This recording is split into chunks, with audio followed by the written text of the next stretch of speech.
I will first give the primary sponsor of the resolution, Councilman O, a chance to make some opening remarks.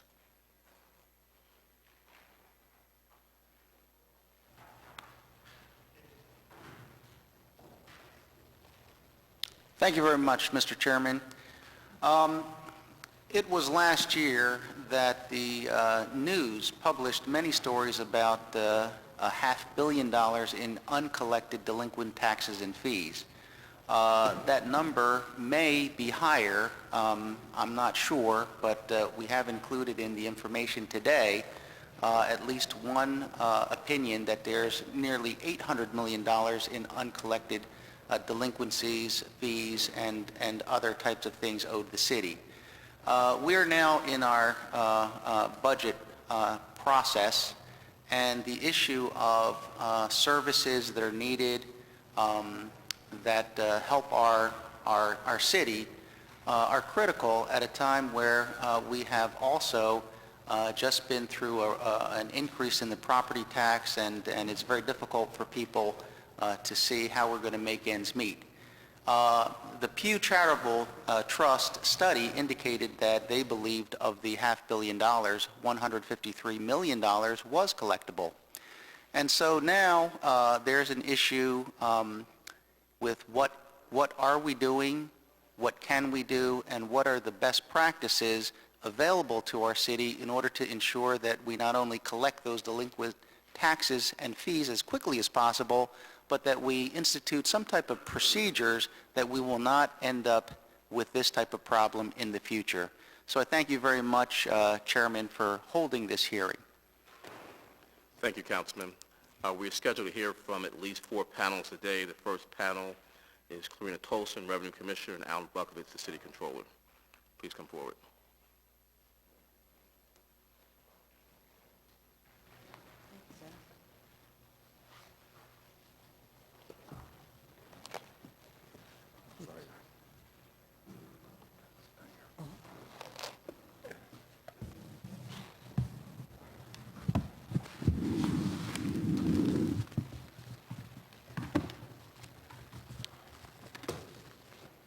Commissioner, we're going to ask you to start. Good morning. Thank you, Councilman Good.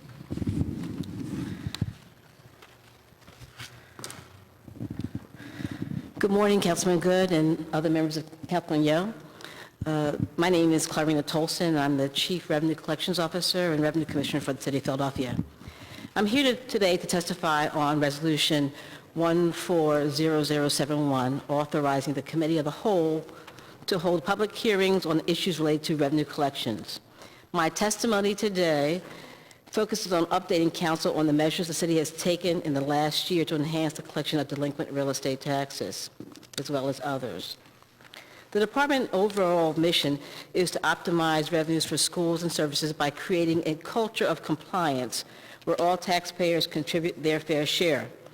Over the last year, we have been employing several strategies to move us towards this end, including the following: creating stronger consequences for noncompliance, building partnerships to enhance collection activities, early action on delinquency, integrating technology to improve efficiencies and effectiveness.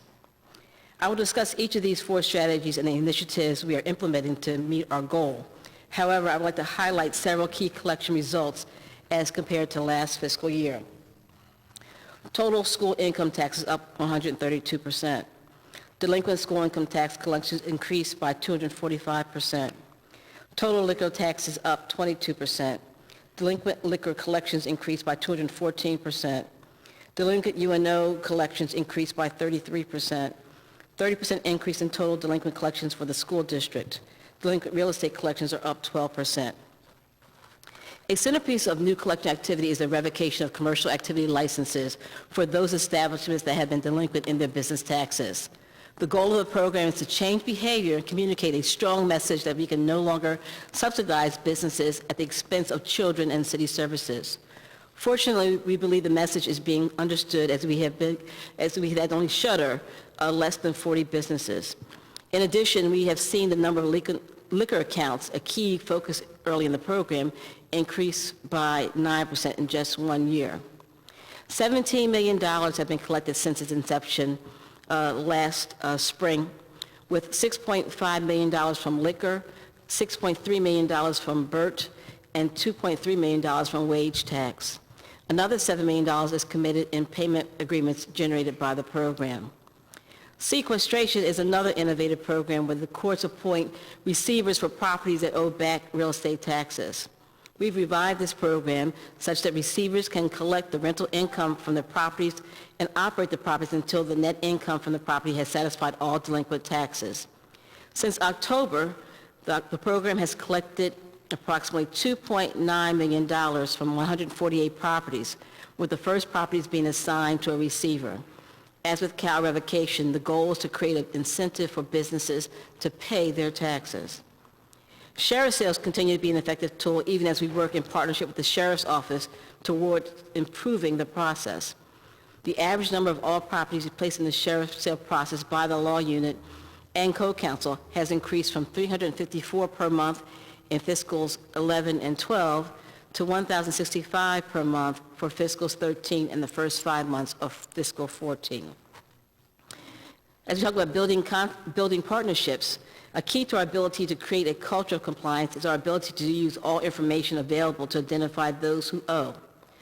Two important partners in this effort are the federal and state governments. Each year we receive information from the IRS that assists in our collection efforts. In addition, over the last several months, we've been building closer relationships with the state and have received information from them that will enable us to identify many more taxpayers that could owe significant school income tax. I must say that I certainly appreciate all that Secretary Muser has done. He's been a wonderful partner to the city and support to the city. To work on our state initiatives such as confiscation of personal property, specifically automobiles or of tax delinquents. In addition to outside collection agencies, we continue to work closely with the city departments such as streets and license and inspections to improve collections. For the first time, we will be placing delinquent small commercial trash fee accounts with an outside collection agency. This, coupled with the enforcement efforts of the department, should have significant impact on the outstanding delinquency. We've also have been meeting with representatives of Illinois on a regular basis to ensure those businesses seeking various licenses and permits have the appropriate tax clearance. In addition, we are employing the sheriff's sale process to deal with nuisance and dangerous buildings. With regard to early action, a review of best practices across multiple jurisdictions strongly reinforces the need to address accounts early before they become long-term delinquencies, and the department has expanded the capacity of outside collection agencies. For the first time in the fall of 2012, we began to make referrals to business taxes. And now our goal is to make those referrals on a monthly basis. With you and our referrals, we are now attaching all business taxes so that one agency can work the entire account, and as mentioned earlier, CAL revocation is proving to be an excellent tool in the collection of those business taxes. With regard to integrating technology, to fully maximize our collection efforts, the department recognizes the need for state-of-the-art technology in both the processing of payments and the identification of delinquent accounts and the management of collections. Working with the Office of Innovation and Technology, the Department of Revenue kicked off implementation of a new cashiering and remittance system and a comprehensive data warehouse. We are well into the cashiering project and expect testing of the new system to begin in July, with full implementation to occur and standalone implementation to occur in the fall of this year. The department is currently in the final stage of selecting a vendor to develop and implement a integrated data warehouse. The system will allow the department to better use and mine taxpayer information to drive collections. We expect the final selection decision to be made in April, with the design and implementation to take between 12 and 18 months. However, we expect to be able to use portions of the system within the first 4 to 5 months. By implementing a diverse mix of strategies, including working cooperatively with various agencies, we continue to improve our collection efforts. We expect those efforts to improve, and we expect those efforts will improve the city and school district's financial position, and we are confident that we will meet revenue expectations. This concludes my testimony, and thank you for having us here today. Thank you for your testimony, Mr. Controller. Good morning, Chairman Good, Councilman Jones, Councilman O. Thank you very much for this opportunity to come here. I'm pretty frequently caricatured, I'd say, as a critic across the board, but I would like to take the opportunity to express my enthusiasm about Commissioner Tolson's leadership in the Revenue Department. I think that we've seen a new spirit there and new energy, and although I will characteristically have some gripes and requests at the end, I did want to start out by giving her a well-deserved pat on the back. Thank you. Resolution 140071 is an opportunity to address the need for the city to explore all opportunities to generate new revenues and savings. As I previously stated, uncollected taxes, fines, and fees for services such as rescue squads and police security are placing an extreme burden on the city's ability to provide the necessary services for all citizens. It is unfair to the hardworking people of this city who pay their taxes on time to be at the mercy of those who do not. As you know, since 2006, our office has identified hundreds of millions of dollars worth of revenue and savings opportunities related to delinquencies. Over the last 8 years, we have provided reports, guides, and recommendations outlining ways to collect and save millions of dollars to both the administration and City Council. Some of these have included $132 million from delinquent amounts for water and sewer services, $70 million in uncollected fines and fees for litter and false alarm violations, $50 million in outstanding bills for emergency medical services each year, $5 million for hired police services owed by private businesses and individuals. Recently, we released a performance audit of bad checks submitted by individuals to the city that found $14 million was returned by the bank. For fiscal years 2009 through 2012, the bank returned 13,000 bad checks for payment of taxes, licenses, fees, and permits. These checks were returned due to insufficient funds, closed accounts, or other reasons causing the bank not to cash the check. In taking a closer look, we selected a random sample of 83 returned checks valued at more than $200,000 and discovered that nearly half of the checks remained uncollected. We determined that the poor collection efforts were a result of the city's bank return item unit not identifying and flagging repeat offenders, not reconciling total bad checks processed by the city to the number of checks received from the bank, and allowing checks to be submitted with insufficient information such as a name, address, or phone number. In addition, we found it extremely troubling that there are no consequences for individuals who repeatedly submit bad checks. To improve collection procedures and increase revenues through check payments, we recommend the city take action on the following. The Department of Revenue needs to analyze bank return data and identify areas that need attention. Require repeat offenders to pay with a certified check, money order, credit card, or electronic fund transfer, accept only checks with appropriate identification. In Philadelphia, there is much room for improvement in collecting what is owed. I believe that positive results can be achieved if appropriate action is pursued. In 2010, for the first time in 70 years, our office utilized a provision in state law to implement an employee withholding program that deducted delinquent taxes from city employees' paychecks. This has yielded over $3 million in back taxes. After recognizing the success of our initiative, the First Judicial District followed our lead and implemented a similar program to collect overdue court fines and costs from city employees. We cannot continually go back to those who pay and keep raising their taxes because others have been permitted to ignore the law. If the city was collecting revenues at the same rate as other large cities, the administration and city council would not be facing the daunting challenge of finding additional funds for schools.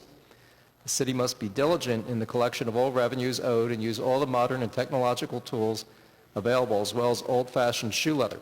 The city must employ better data systems and adopt more aggressive data-driven and site inspection enforcement. And if I can just put in a short ad for one thing that has been a sore point with revenue under the prior commissioner, and hopefully we'll be able to work out with the new commissioner, it's been the unauditability of collections, of revenue behavior. Former commissioner took the position that confidentiality requirements of the IRS law prevented us from looking at any revenue information that was based on federal information, such as the federal IRS returns or federal business tax returns. We have, for years, 6 years probably, argued that we are as much a component part of the city government as the Revenue Department is.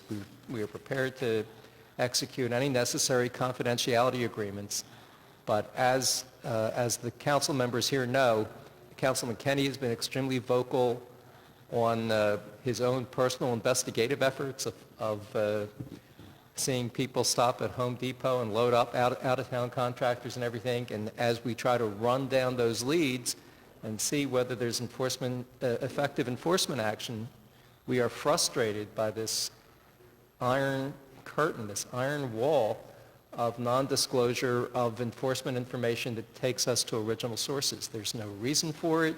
We've reviewed the IRS regulations. We do not see anything that prohibits the sharing of data with other city government departments, and we hope that as part of the energy and the can-do attitude that has been exhibited by the new commissioner, that we can get over this obstacle as well, and that we can probably work as effective partners in improving collections. Thank you. Thank you for your testimony. Let me formally note for the record that Councilman Curtis Jones, Majority Leader and Vice Chair of this committee, is in attendance. Councilman Jones. Thank you, Mr. Chairman, and thank you, Controller Buckovich, and thank you, Commissioner Tolson, for your efforts in getting our money in. I mean, as we looked at AVI last year, one of the concerns and criticisms was that if you have accounts payable outstanding, why aren't we going after that? And I think the both of you are the answer to that criticism at this point. A couple of questions about your testimonies in respect to BERT. One of the challenges is that, as I understand it, where does a sale originate and how we verify whether my headquarters are here, but my sales were out of New York, or how do we process that kind of verification, and are we leaving money on the table as a result? Okay, thank you. Excellent question. I want to ask one of the deputy commissioners, who is our tax expert, to answer that question with regard to point of sale. And as they take their seats near the microphone, can you tell us how much, I think the number was, I think it was 25 million we're talking about, a universe of potential revenue from that? It might have been more. Can you, for the record, tell us what it is? What For the potential revenue for BERT? for the delinquency? Yes. I have that with me.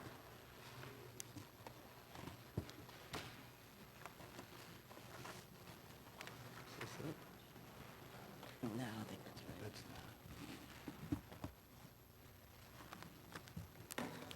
The BERT delinquency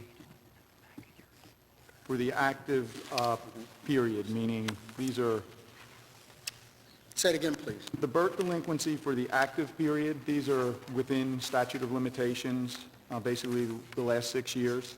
In principle is about $90 million. Okay, 90 million. And so how does the verification of where a point of sale happens, how do you Okay. determine that? Well, the BERT is a self-assessed tax. Right. So We trusting them. Yeah, so, the start is taxpayers report to us what their sales within and outside of Philadelphia are. Then we use screening techniques, so we look at tax returns. We have our audit unit, it's part of our audit unit, part of the screening process is to review returns. That's done manually, and also that's So is done- there a sampling, or is that 100%? That's a sampling. Okay. It's a and sampling. So Just we give can me do- a sense of how big a sampling. Well, we do it different ways. So some of it is actually a physical sampling, physical review. Other is technological. So we look for differences from one year to another year, things like that, and it spits out the So exceptions. an And then we anomaly would might select- trigger an audit? Yes, would trigger an audit, and then we actually get an auditor to go in and look at the books. In a large business, we won't look at all of the documents, all the sales documents, but we'll pick a sample and look at the sample and compare those to the books and records to see if the actual sale was reported correctly. Second part of the question is, as it relates to another issue that came up during the whole AVI. AVI just made us take a hard look at everything by way of receivables as to avoid increasing the millage rate 1 percentile, and all of you played a part in that, Controller. But what I want to know is one of the things that we discovered was the large number of property owners in the city of Philadelphia that might be delinquent, both commercial and residential, but yet own properties in surrounding counties where their taxes were paid, and how we might incentivize them to take care of their Philly properties as opposed to just their Bucks County, Montgomery County holdings, and see how we're doing on that level of collection. Yes, thank you, Councilman, for that question. I believe the number is 93, but Act number 93 was recently passed by the state legislature, which would allow us to lien properties outside of the county of Philadelphia within the state of Pennsylvania. We are working with the courts and with the pathonetaries of other counties to develop a process and a system to implement that strategy.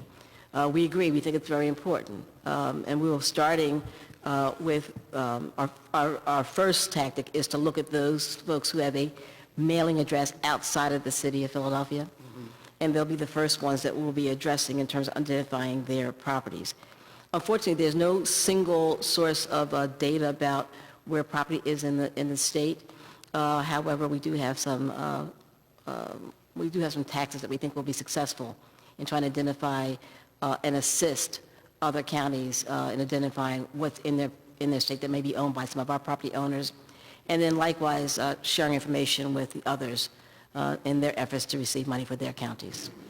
It was, If I may Controller, respond to yes. that also, I mean, you know that we have a very serious backlog in sheriff sales in Philadelphia. It's been documented. It takes years to get a property to sheriff sale. You need the credibility of the idea that a sheriff sale is going to occur as an inducement to people to treat their delinquent taxes as seriously. There's an ongoing impasse. It's really hard to parcel out responsibility. There's been a fight between the Nutter administration and the administration of the sheriff's office in terms of new computerization equipment, in terms of funding initiatives. There's an awful lot of finger pointing going in every direction. And years after the release of what was a major forensic audit by our office, which I believe came out in 2011, we continue to get reports about problems getting refunds to people whose properties have been sold at sale, at getting deeds recorded, at getting properties listed for sheriff's sale. It's clearly contributing in a major way to the idea that anything goes in Philadelphia if you're a property owner. we are going to note that when we do the budget analysis with the sheriff.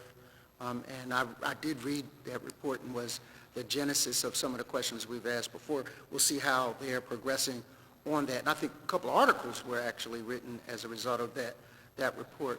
My question is, what is your general hope? Do you think by next year this time we'll have a better relationship with the counties to be able to more accurately?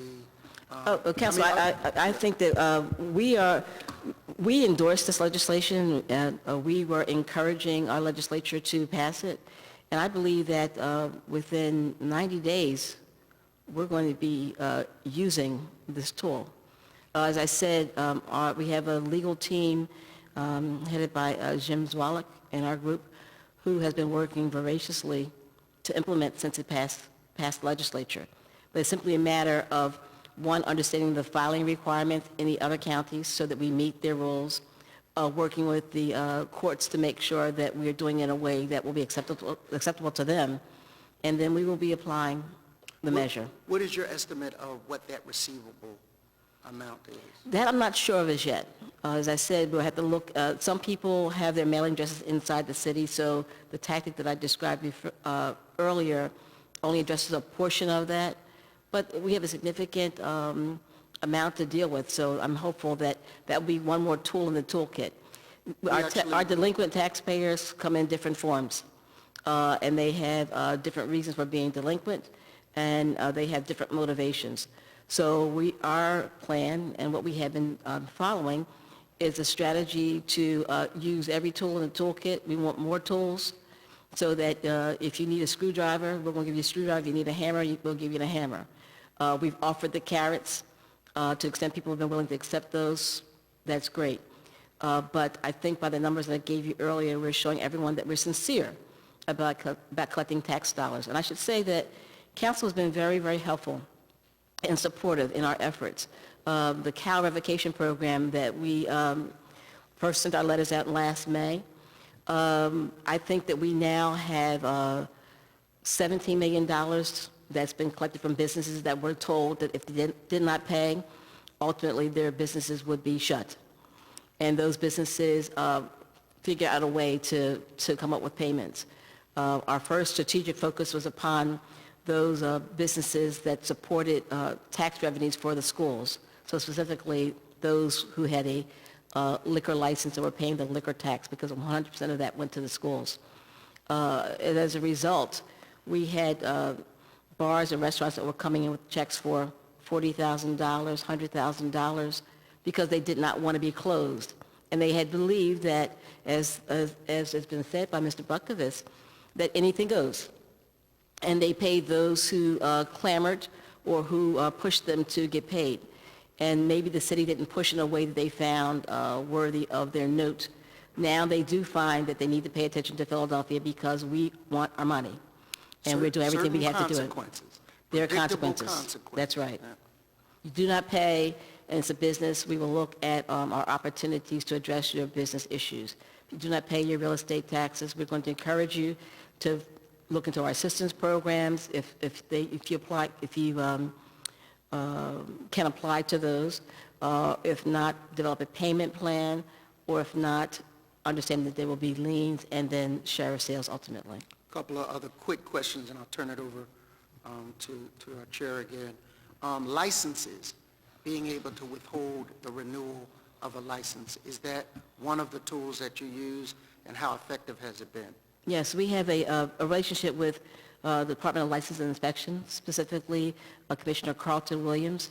And we enjoy the relationship to the extent that he has directed his staff that no permits or license can be issued unless the applicant is tax cleared. And that means that each applicant must come to their window with a tax clearance letter in order to apply for a permit or license. And Mr. Controller, you also use that by way of payment to contractors who have contracts with the city of Philadelphia, that it has to be a tax clearance before their payments? That's right, yeah. We have to get a tax clearance from the law department if there's been a lien, if there's been a tax hold. Oh, okay. Water department payments. One of the issues that we saw a couple of years ago was there were some large entities, and I won't pull them out at this point, but they were government. Some of them were government entities that did not pay their water bills. How are we doing by way of collecting that receivable? Yes, we're working to address all the appropriate parties that should pay their water bills to get them to pay them. In negotiations with them, or addressing meter issues, as well as making sure that the right parties are identified. Because we have had circumstances where the owners of the properties and who should be billed have changed, and our records did not properly reflect that. Finally, amnesty programs. Have you done any recently, and are you considering doing them, and are they one of the tools that you will use? Certainly, amnesty is an appropriate tool. An important thing to be mindful with amnesty is that the timing is very important. The city recently did one 3 years ago, and we probably need to wait another decade before doing another one. If you have regular amnesty programs, what you're going to find is that people won't pay. They will simply wait for the next amnesty. So inadvertently, you will have the unintended consequence of people not paying their taxes as they wait. So your delinquency will rise as people wait for an amnesty program. But it's certainly an appropriate tool. We had not done one prior to that one for many years. We did one 3 years ago, and now there's probably a need to wait decade or decades before the next one. I think that as we start to utilize the tools that we have in the toolkit, sequestration, sheriff sale. Sequestration, when you talk about receivership, it's amazing how fast people come in with their money. When you tell them that you're going to take the rent from their tenants, they come in with money very, very quickly. From the time that I wrote my testimony to today, we have another $500,000. I didn't change the testimony, but that's how well this program is running. And that's without ever having to take the property. That's with the threat of taking the property. People are complying so quickly, we haven't been able to get one to a receiver as yet to actually start to receive the funds. But we are still working on that because we have some that are a little slower than others. But between sequestration and CAL, liens, and all our legal remedies that we have available to us, judgments, we expect that we're going to be improving our lot very, very quickly. These are impressive efforts, impressive results. And I really like the strategic partnerships with the realtors to take delinquent properties and actually improve the quality of those properties by improving physically some of the properties, and so that the renters are actually getting a better product out of it as well. So keep up the good work. Thank you, Mr. Chairman. Thank you, Councilman. Councilman, do you have questions for this panel?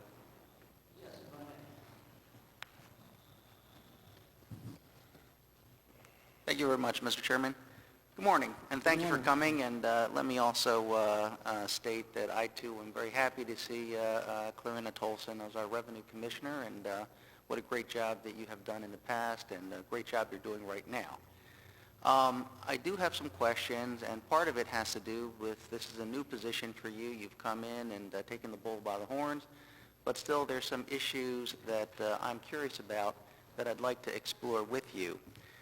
So you've done a fantastic job of getting the tax collections up, as you said, as the Revenue Commissioner. My question is, what about these past due delinquencies, this $500 million? Have you had an opportunity, as you settle into your new position, to address the collection of that $500 million? Yes, Councilman. I think the efforts that we've been describing are intended to address that very issue. Collections of current is important, as well as collection of the delinquency. And as we build a culture in our city where people understand that it's important to be compliant, and that's what our rules are, and there are consequences when you're not, that our delinquency numbers will reduce. I will say to you that our collections on real estate last year were at 94% of collection within the year. And that's the highest it's ever been in probably 2 decades. We worked aggressively to remind people that it's important to pay their current taxes, and they responded nicely with regard to real estate. With regard to the delinquent taxes, measures such as revocation of the commercial activity license is very important. If you are a beauty salon or a major bar or restaurant or an accounting firm, and you don't have a commercial activities license, you can't do business legally.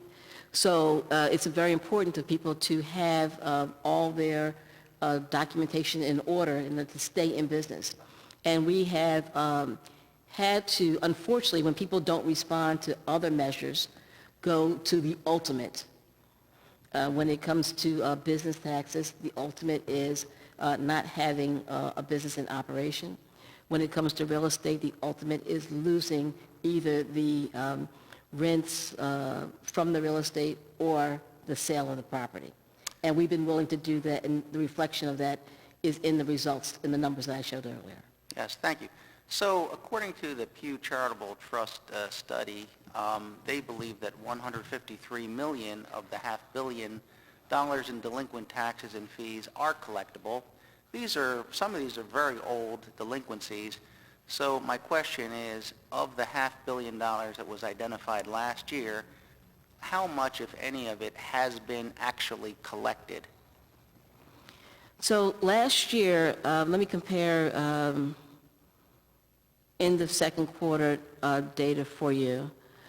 So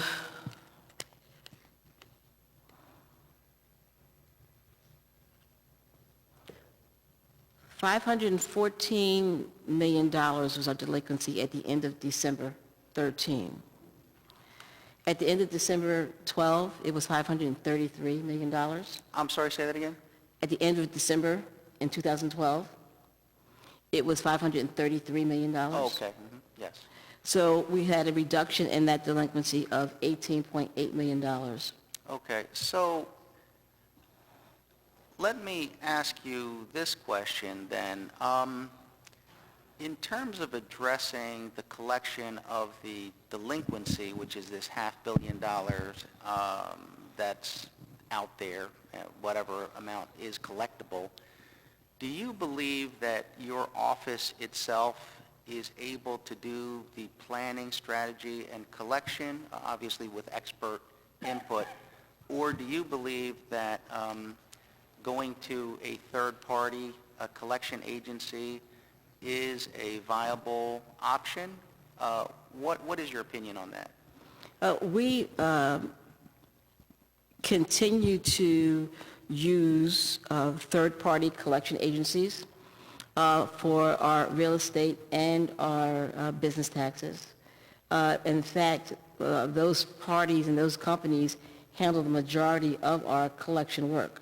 So So it's very appropriate Yeah. that those who focus solely on the collection activities are heavily involved in our collection work. what is their, have they been collecting this $500 million in outstanding debt? I mean, have they been doing that continuously since last year, before last year? Yes, they have certainly been involved, and I think that the city is responsible for providing strategy to them in terms of where the focus should be, and then also how it should be done. Additionally, the city is responsible for providing some leadership in terms of structuring the entire process. I believe that we've done some things that have been helpful to remind people of their delinquencies and even their current taxes that are due. And there's changes that we have made and that we will continue to make, such as how frequently we bill. We're examining opportunities to more frequently bill people and to provide some type of unified billing system. But additionally, we send out reminders. Presently, we send people a bill in December for real estate taxes that are not due until the end of March. Many people who have to pay their bills directly oftentimes misplace them and honestly forget. Some people have no intention of paying, obviously. And those that are paid by mortgage companies always get paid on time.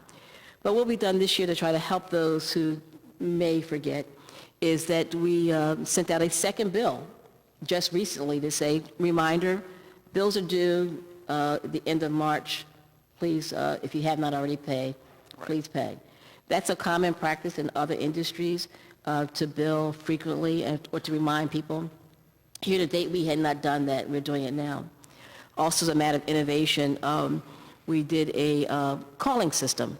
We use a robocall to what's actually called Swift Reach, the company that we use, to reach out to those whose bills we did not have notice being paid for the current bill. I'm sure it was a nice reminder. It was not a dunning type of phone call.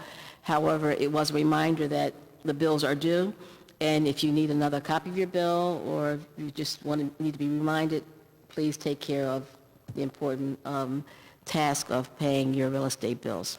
I think that we're going to continue to look towards best practices and look towards the support of our collection agencies and co-counsel to address the delinquency problem that we have and the collection problem that we have. Thank you. I do have a concern that I'm expressing about the level of expertise of your collection companies and your consultants. And I don't know them, so maybe they're tremendous experts. But these delinquencies are, some of them, many years old. And the issue of, why these third-party collectors and consultants have not collected these very long outstanding debts. The question is, how much of this $500 million has been reduced to judgments? Do you know that? Whenever any of the delinquency becomes overdue, a lien, we talk about the real estate, the lien is immediately placed. I think the commentary earlier about one of the challenges that we have had a culture where people didn't believe there were consequences is true. So if you could not pay your bill and then not see your information go to a collection agency, or not see your property go up for sheriff sale, Right. you might think that you'll just continue to not pay. Yeah, and my concern, Commissioner, and this predates you obviously, is that prior to you being here, that culture was allowed to occur because the city did not properly and timely collect those delinquent taxes and fees.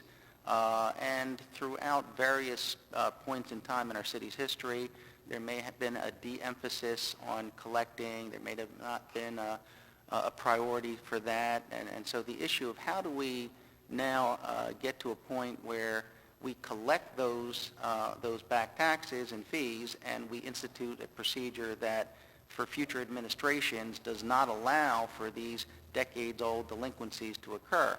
So, one of the concerns that I have to have, I'll speak personally as a councilman, is we're going to have to vote on a budget.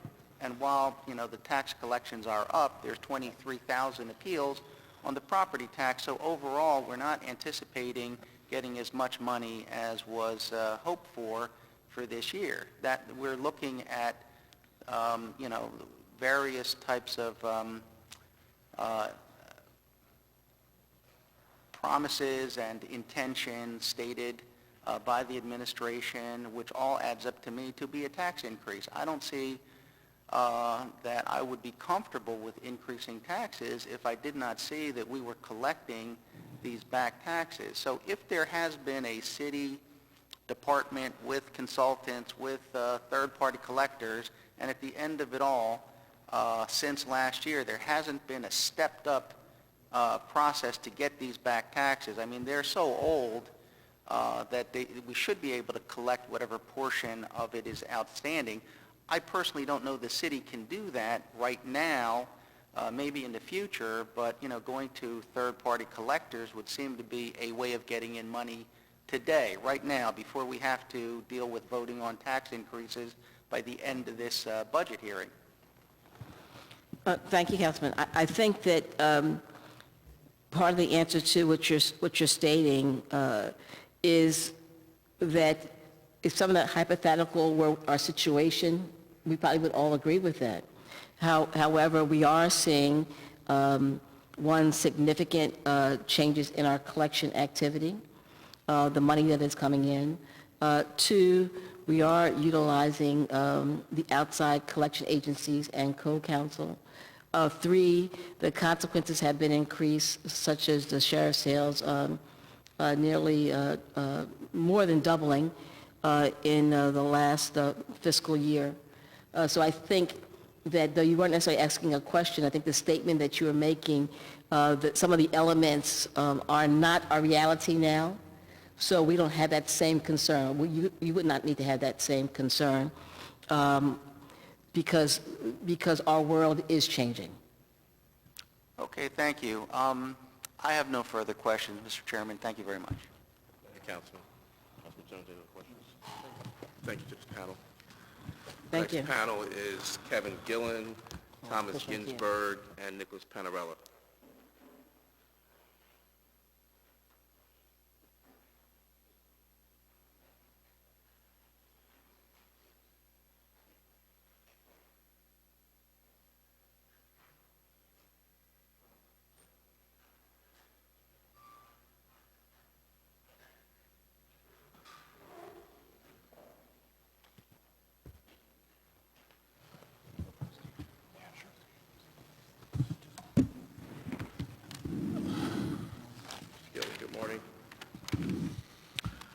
Good morning. Thank you very much, Councilman Good, Councilman Jones, Councilman O. Thank you very much for having us here today.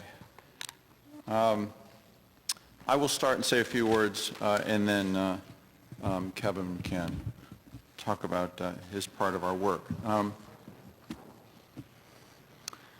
I am Thomas Ginsberg of the Pew Charitable Trust. I'm the author of our study last year that looked at delinquent property tax in Philadelphia. Thank you again for this opportunity to present our findings on this hearing about collections. So last year, we set out to understand the problem of property tax delinquency in Philadelphia, to look at the collection and enforcement practices in other cities, and to see how much of this tax debt in Philadelphia is really collectible. We did not prescribe specific solutions. We just tried to identify some of the trends and the challenges. For the comparisons in this study, we chose the core city in the 30 most populous metro areas in the country, and we added 6 other cities or counties with certain conditions we wanted to measure against, like high poverty. The latest data available last year was from 2011. We took it from the official documents posted online by each city, except here in Philadelphia, where we took it directly from the Department of Revenue. I have some handouts, some copies that include some of the charts, but I'll just summarize here with some of the sort of headlines of what we found. Philadelphia had made some progress on delinquency collections, but its delinquency rate was still higher than in most cities, although it was mostly in line with other low-income cities. In comparing Philly to the other cities, we found that many low delinquency cities tend to notify taxpayers swiftly as soon as they fall behind, which can keep them from becoming long-term delinquent. On harsher actions against long-term delinquencies, such as foreclosure, we found that cities have widely varying lengths of time to take action, but no matter how long or short those deadlines, the key was sticking to it and making it credible. On tax foreclosures in other cities, we found cities using property sales or tax lien sales or both to recover the money. But we found no clear correlation between any one of those strategies and the same-year delinquency rate in a city. In other words, there was no single best path. What we did find was that most cities have installment payment plans for some delinquents to pay off their tax debt, but that high delinquency cities like Philadelphia also tend to have a high default rate on those payment plans. We found that Philadelphia, if it used its current powers at that time fully and enjoyed a stable or growing real estate market, it could reasonably expect to collect about 30% of the outstanding delinquency taxes over a course of a few years. At last year's total, that came to about $155 million. And now I'll go over a few more of the details, and then I'll hand it off to Kevin. So we look just at the same year delinquency rates, that is, the real estate taxes going unpaid in the same year they were due. That does not reflect delinquencies that are paid or not paid over the course of several years, a long-term delinquency. So just on the same year delinquencies, Philadelphia had been markedly above the median at the official numbers last year, 9% delinquency against the median of about 4% in those 36 cities. The picture changes a lot when looking just at the cities with high poverty like Philadelphia. The poor city median has been consistently higher than the all-city median in this group that we looked at. In 2011, it was about 6% for the poor cities, again against 9% in Philly and 4% for all cities. So that means poverty and probably unemployment are also clearly a major correlation to delinquency, but we found it is not destined to be that way. Some cities with high poverty rates, including Atlanta, Baltimore, and Milwaukee, have delinquency rates that are actually closer to the median, lower than Philadelphia's. Another correlation we saw was with mortgages. Cities with relatively fewer mortgaged homes and more free and clear homes tend to have a higher delinquency at a median of almost 10%. Those included Detroit, Cleveland, Pittsburgh, Miami, and Philadelphia, where around 40% of homes are free and clear. So there are a couple of reasons for this. First, the free and clear homeowners might sometimes just forget or become unable to pay without a mortgage company automatically paying for them. And secondly, without a mortgage company, there is one less entity that the tax collectors can go after, and that just makes it more likely that the taxes won't be paid. City by city, we saw Boston, Orlando, Las Vegas, and Seattle did the best when it came to the same year delinquency rate, as low as 1 or 2% delinquent. On the other end, Detroit, Cleveland, St. Louis, among the big cities, had the highest same-year delinquency rates, as high as 20%. Philadelphia was fifth out of this list at 9%. Again, those were the numbers from the Department of Revenue for 2011. After compiling the numbers, we looked at some specific strategies in the other cities and in Philadelphia. The biggest stick in any city's arsenal is the power to seize or leverage the delinquent property or vacant land in order to recover the taxes. All the cities and counties use either the sale of the actual property or a sale of the lien on the property, or both. A handful in this group also had land banks to which the local authorities can transfer title, something that is now in the works here in Philadelphia. We found that 15 of 30 cities we looked at back then were selling just properties, 10 were selling both properties and liens, and 5 were selling just liens. We did not find that any one particular strategy, that is, selling properties or liens or both, was clearly or necessarily associated with higher same-year tax collection rates. It is safe to say that many other factors are at play, including the health of the local real estate market and the particular auction process that's used in each place. Philadelphia had been one of the 15 only selling properties, not liens. As you know, the administration has been weighing this idea. Council has voted to explore this option. Our study did not delve into the many varieties of lien sales used elsewhere.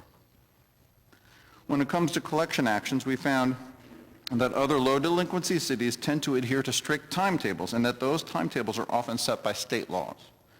Denver, for example, starts foreclosure after just 5 months.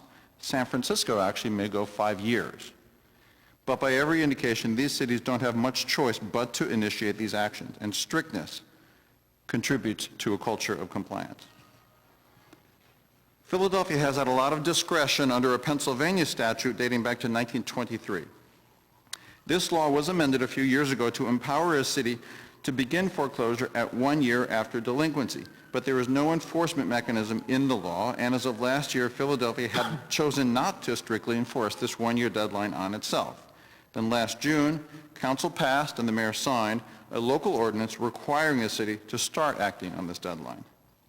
As I mentioned, the key is strictness, not the duration of the deadline. In the rest of Pennsylvania, other than Pittsburgh, most counties follow a different state law, and this law carries a detailed 2-year time frame for foreclosure and collection actions, and we found that it tends to be pretty strictly enforced. There have been some disputes over this law, I'll note, and a few counties, including Montgomery, have been experimenting with a hybrid of using both laws as a basis for their actions. Another common practice is an installment or hardship payment plan on the theory that paying even a little over time is better than paying nothing. Most cities we studied have such a plan. Only a few don't, Denver and the counties in Florida, and all of them have very low delinquency rates. We found that the plans are usually administered locally and granted locally, but their terms are often laid down in state law. We found none that was codified in a local ordinance except here in Philadelphia. We also found that none of the cities published very detailed figures on these payment plans. With some digging in Philadelphia, we found that about 15% of all property tax payers had been granted a payment plan of some kind in 2012. Their outstanding taxes represented about 11% of the total delinquency due on the books that year. One key figure, as I said, related to payment plans is the default rate. That is, the percentage of payers who stick with the plan versus those who fall behind or stop paying on the plan. Philadelphia was estimated at 30 to 40% defaulting on their payment plan back in 2012. Detroit and Cleveland, also with both high delinquency rates, put their default rates around 45% each. New York City, with a slightly lower delinquency rate, was at 22% default. Pittsburgh was 10 to 15% default. We were not, unfortunately, able to find the others. It is safe to say that increasing or expanding the number of plan payers can backfire if that default rate is also high or rising. This would be a very instructive figure to know.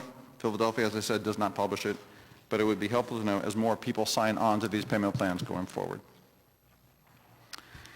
In addition to the city comparisons, we looked at Philadelphia's total tax debt, working with Kevin Gillen in association with the Fells Institute of Government. Using records from April 2012, we found that nearly 103,000 tax delinquent properties owed officially at that time about $515 million. Those numbers, as we've heard already, are different today. I'm sorry, repeat that. Sorry? Repeat that, please.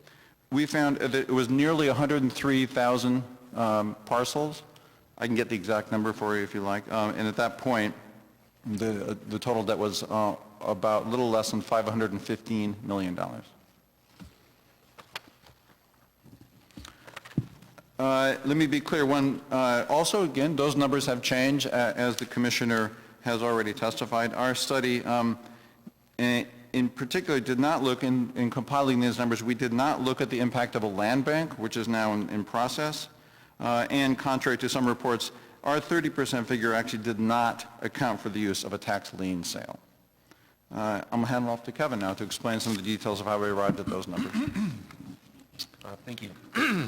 Good afternoon. My name is Kevin Gillen. I'm an economist who's currently employed as a senior research consultant by the Fells Institute of Government at the University of Pennsylvania. Thank you, Councilman O, for inviting us here today to testify. I presume I was invited given the past research I've done on the issue of tax delinquencies in Philadelphia with colleagues at both the Pew Charitable Trusts and the Philadelphia Inquirer. I'll keep my prepared remarks brief and focused on the key findings of our research on best practices in property tax collection as practiced by other municipalities comparable to Philadelphia. First, the money that Philadelphia is metaphorically leaving on the table as a result of a low tax collection rate is quite real. We found that every percentage point that Philadelphia could reduce its delinquency rate by would result in an average increase in annual revenues of $13 million per year. If Philadelphia's delinquency rate could be lowered to be the same as the U.S. average for all large cities, Philadelphia would collect an additional $65 million per year. When examining the best practices in property tax collection by other cities, several recurring themes became apparent, and you've heard several of them already this morning. First, early intervention in delinquent accounts is critical. Properties that are less than 3 years delinquent typically have a very high probability of collection, given active attempts to do so by the city. Conversely, properties that are more than 10 years delinquent have a very low probability of collection, regardless of the efforts expended by the taxing jurisdiction to collect. Historically, Philadelphia typically waited until a property owner was more than 2 years delinquent before serving a delinquency notice. Second, delinquent properties tend to geographically cluster, and delinquencies in a given neighborhood tend to beget even more delinquencies in the same neighborhood. This suggests that enforcement of collections can yield the biggest gains if they are targeted at those neighborhoods that are just beginning to see a proliferation in delinquencies. Not only is the probability of collection for these accounts relatively high, but tax collection policy, if properly used, can prevent further delinquencies in these neighborhoods, which further help to support property values and socioeconomic stability in these same neighborhoods. Third, delinquent properties do not typically occur in independent isolation from each other, but tend to exhibit spillover and cascade effects on nearby properties. Typically, we found that 5 delinquencies was the significant threshold for a given neighborhood.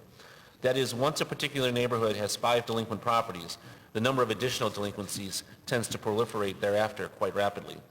This provides further support to the use of delinquent tax collection policy in a geographically targeted way, since the biggest gains in collection are likely to be in those neighborhoods which are at this numeric threshold and for which delinquencies are no more than a few years old. Fourth, cities which have high collection rates actively deploy both a carrot and stick policy. The carrot typically takes the form of a payment plan, which are offered to delinquent owners in hardship cases in lieu of immediate full payment on their account. If the property owner fails to enter into a payment plan or fails to keep up these regular payments, the stick that is deployed is aggressive enforcement of foreclosure proceedings, which ends when either the owner complies with the original payment plan or the property is seized and sold at sheriff's auction. It should be noted that to date, Philadelphia has been very uneven in both its use of payment plans and the disposition of delinquent properties at sheriff's sale. In summary, while much of Philadelphia's $500 million plus dollars in total delinquent taxes may be uncollectible, the data suggests that a significant portion of that amount is. Relatively young delinquencies in neighborhoods that are either stable or just at the tipping point of decline are the ones that have the highest probability of collection, and the resources devoted to collection will likely yield the highest gains if these neighborhoods are the ones that are focused on. Going forward, the best way to reduce future delinquencies is immediate and early intervention once an account becomes delinquent, and this intervention should take the form of offering the owner the carrot of a payment plan or the stick of foreclosure, both of which should be offered with sincerity, firmness, and credibility. Thank you very much. Ella, do you have testimony? Thank you. I would like to thank this honorable council for the opportunity and the privilege of appearing before you today. By way of summary personal background, I was born and raised in Camden, New Jersey. I had 2 concurrent professions. I proudly served the United States Army as a Special Forces infantry officer for over 17 years in both war and in peace and in both the active and reserve components. My overseas assignments included Central America, Republic of Vietnam, and numerous deployments to Europe. I am both a Vietnam and Gulf War era veteran. Locally, I commanded the A Company, 1st 111th Infantry, up at Southampton Road, and my prodigies deployed twice in post 9/11 actions.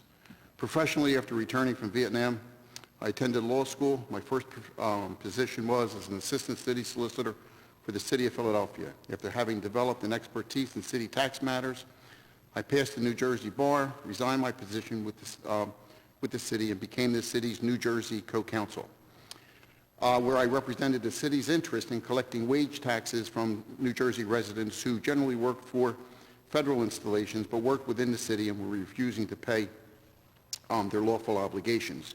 They formed starting with 1 administrative assistant in 74 New Jersey cases.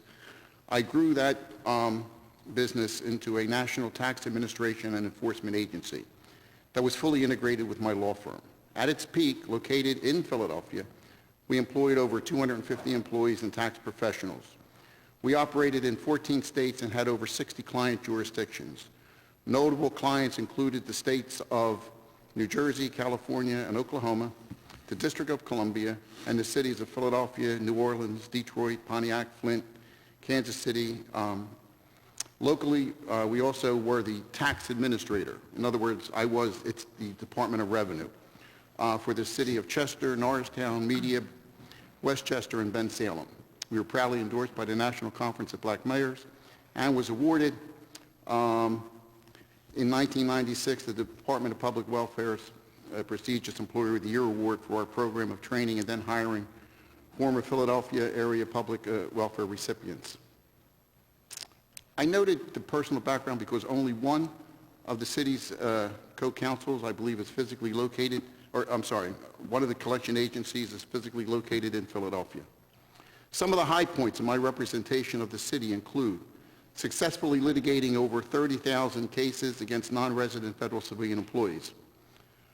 This group of taxpayers had organized themselves into a prepaid legal services and lobbying organization to systematically try to prevent the city from collecting delinquent wage tax liabilities.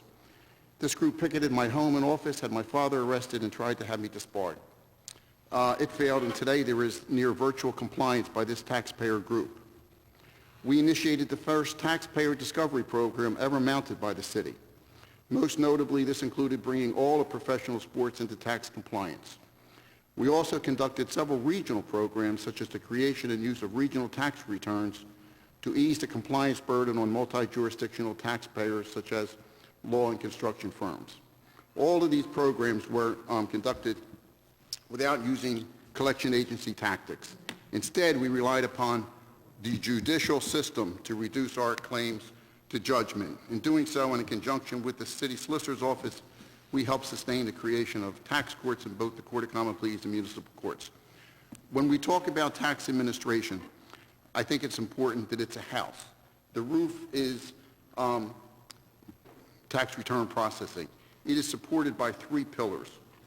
They are delinquent account collections, audits, and discovery. I want to briefly touch on each.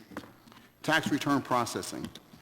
Reduced to its simplest function, this is the process of sending and receiving tax returns and accounting for all payments. It accounts for the overwhelming percentage of tax collection. Indeed, bond ratings are measured in part based on your percentage of overall voluntary tax compliance. Most of the technology that the city purchased in the 1990s and is contemplated today is designed to account and track voluntary compliance. When fully functional, it will identify non-filers and delinquent accounts and suggest possible audit candidates. It is not a useful tool in discovery simply because it does not know that a potential taxpayer exists. All tax enforcement efforts must be looked at as an attempt to increase the overall percentage of voluntary compliance. Accounting for and posting voluntary payments is very cost-effective. Compelling compliance is both costly and time-consuming. There is no magical technology-based tool or solution that can change human behavior and that can change non-compliance into voluntary compliance. Rather, non-voluntary tax compliance is about coerced modification of behavior. It involves a forced reprioritization of how a taxpayer spends his allocated resources. I liken the process to a fruit tree. Some fruit is very ripe. It will fall off with a minimum of effort. Some fruit is less ripe and requires shaking. That shaking is what distinguishes tax administration from tax enforcement. There are three primary tools in tax enforcement: delinquent account collections, audit, and discovery. Delinquent account collection is the integrated collection of a known liability. The liability could be a tax, fine, or user fee. Unlike the United States government, which can pursue liabilities via administrative remedies, a state, and much more so a local government, must rely upon virtually the same rights and remedies that any other creditor has. It basically loses its sovereignty when it files suit. During my tenure with the city, our principal tool in enforcing tax claims was the civil litigation process. That is, reducing our tax liabilities into civil judgments. From the list of the co-counsel, as it appears on the website that the city maintains, it is readily apparent that the city has made a conscious effort to move away from this method of recovery. Except for the collection of real estate taxes, none of the firms listed are law firms. Revenue Recovery Services, which does discovery work, does have an affiliation with a law firm. Recall the fruit tree analogy and ask yourself, what, if anything, can a collection agency do if the taxpayer says no, or more likely places the agency's phone number on his delete call list? Remember, unlike the IRS and some very narrow city exceptions, such as with employees and board members, the city has very limited effective administrative actions to compel compliance. To compound the problem, the city, and by extension its collection vehicles, voluntarily adhere to the limitations of the Fair Debt Practices Collection Act. That act was never intended as to apply to taxes, and there was even a Eastern District Court that excluded water and sewer from the ambit of the act. Nevertheless, the consumer debt industry accepted the act's limitation because in return, the act virtually eliminated the statute of limitations as it applied to commercial debt, as that debt can remain on a credit report even after the expiration of the statute of limitations. Protected by taxpayer confidentiality, no such protection exists for city income-based taxes. Unless reduced to civil judgment, they expire after 6 years. One of the questions in determining that large pool of revenue, the $500 million, is what portion is real estate, what portion is business or income-based taxes. You should ask what percentage of that income-based taxes goes stale, goes outside the statute of limitations each year. Collection agencies have very limited tools to compel compliance of the payment of taxes. Again, what can a collection agency do when the taxpayer says no? Or, oh, by the way, never call me again, or I will sue you if you keep harassing me, and by the way, I'll add the city of Philadelphia as a co-defendant. To extract the highest percentage of compliance, there must be a credible, well-publicized program that moves a delinquent claim from a delinquent account to an administrative notice to a civil judgment. To be most effective, that process should be seamless and uniform. My organization did that for the city. We use litigation to enhance the effectiveness of our delinquent account collectors. Our collectors spoke about what was happening with a taxpayer account as it worked its way through our system. Our collectors never needed to resort to calling because we generally would get calls in response to the compliance programs that we had ongoing.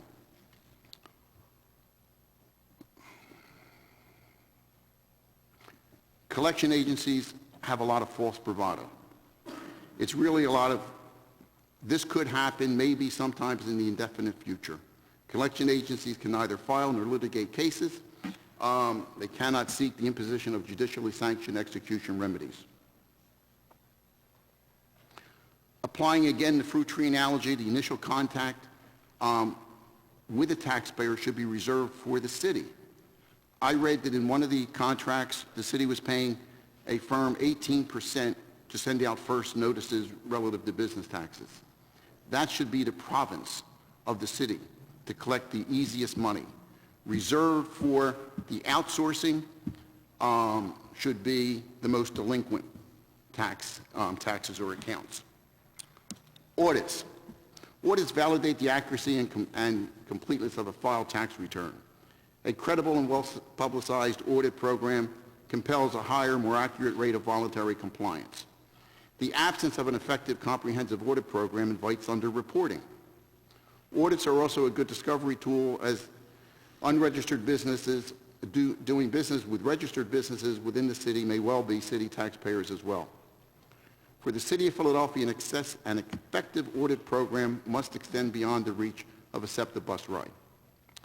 I say this as one of the programs that was eliminated when I left was a program sanctioned by then Mayor Rendell and implemented by our company.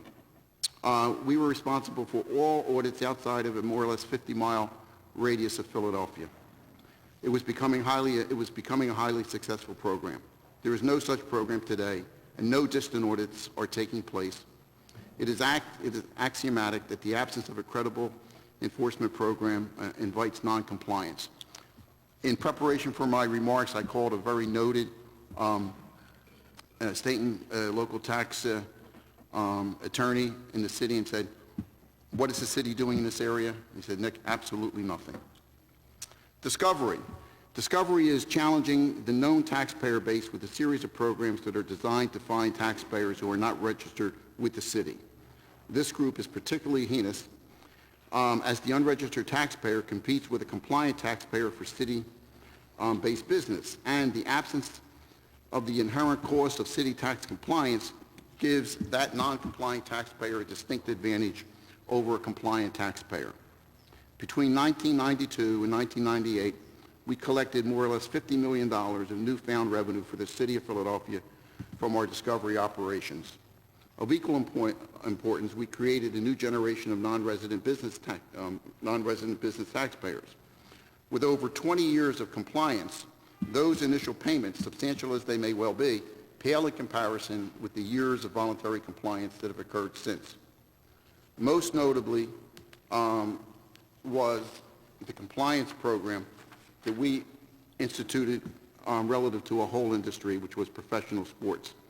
And not only the teams, but all of the attendant support businesses that supported those teams came into voluntary tax compliance. One of the most important elements of a successful discovery program is its deterrent effect on future taxpayer decisions to comply or not comply. For example, we conducted a program to compel non-resident attorneys and law firms to comply with the city tax code. All of those firms continue to pay taxes today. And new firms, knowing that that's what is required and the city has maintained a discovery program that supports that, know that they have to come into compliance. Again, that's that balance between voluntary compliance and some form of enforced or coerced behavior modification. I want to make a couple suggestions for the city to pursue. I love the city. I spent virtually my entire life and certainly all of my professional life protecting it. I believe that there are things that the city could do right now to increase its tax collections. I also believe that the city should look to change some of the execution laws that it must adhere to. Simply stated, once a civil judgment is entered, the city loses its governmental status and becomes just another judgment creditor. I think that the taxpayers deserve more and that Harrisburg could be lobbied in order to enhance the city's arsenal of collection remedies. One of the things I noted was when the Revenue Commissioner spoke of if somebody's going to take out a license, that person had to be tax compliant. We face that in many, many jurisdictions. So what would happen, and what you have to be careful of, and this is sort of like my practical, in-the-dirt suggestions. If the contractor wasn't compliant, the owner went in. Or if the contractor had to go in, he sent his sub in. You have to make sure that you look at the whole tree in order to make that program work. Okay? I mentioned, if you want to raise some revenue, remember we talked about the writing off of business and income-based taxes? Have a program that reduces them to judgment as they reach near the end of the 5th year. Sell those judgments. You no longer have any issue relative to taxpayer confidentiality because the judgment is a public record. That's instant revenue for the city because you can sell those, as opposed to just letting them dry up and become expired by the statute of limitations. The voluntary disclosure of unregistered taxpayers, that's incident to the discovery program. I want to bring up 2 points. The city only has a 6-year look back. You had we faced this issue in the Rendell administration, and basically when we had sort of an amnesty program for discovery, we went back 6 years, but what we said, and certainly was the policy of the city through 1998, because we had basically done a mass publication and notified everyone, and all of the basically state and local tax practices, what we said was we are going to go back 6 years. You had some sort of an interest and penalty waiver, but then we said, but from here on out, we are always going to go back to that base year. That's 6 years. So we were collecting 10 years worth of liabilities. We did not reward somebody for waiting.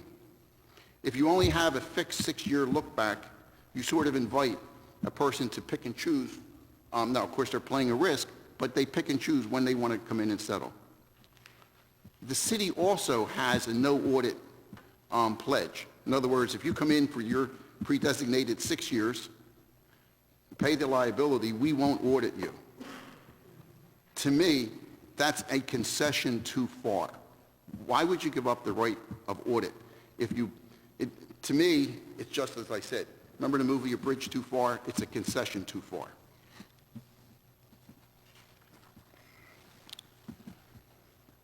A lot has been talked about regarding delinquent real estate taxes. You have a statutory redemption period relative to owner-occupied dwellings. Why? A mortgage company doesn't have that. Okay, now here's the practical effect. Whatever process you use to make a determination on what properties get sold, and they go through this laborious system, okay, which it was testified here today is so long, cumbersome, and everything else, but ultimately a property gets sold. Whoever buys that is at risk that the owner can come in for, I think Cindy White says it's 12 months. The sheriff's sale says the sheriff's website says 9, but it's a long period. He is at risk, okay, to make any improvement during that statutory redemption period. It renders the property less valuable. It renders that sale to maximize the recovery because of that risk factor. You should look at doing away with that. Again, private industry does not have that. You talk in terms of, and I've heard it exclusively here, that the remedy for delinquent real estate taxes is Pavlovian sheriff sales, right? Pennsylvania is unique and different than New Jersey, for example. You can personalize the liability. You can leave somebody, you talk about sequestration. I would have some concerns if I was in the negligence section of the city solicitor's office. If one of my agents is collecting money, okay, then I'm prioritizing what gets paid and not paid. Somebody has a negligent, a negligent case, a slip and fall. Is the city in that chain of liability because it's collecting the money? What we did, when we had a situation where you had a non-resident landowner, particularly if he lived in New Jersey, what we did is we sued personally that individual on the delinquent real estate tax, reduced it to judgment, took it to New Jersey. Well, guess what? That has a chilling effect because suddenly now that property, his home is at risk in and out of state. So what I'm getting at, there are programs that can be mounted outside of a real estate sale in order to collect delinquent real estate taxes.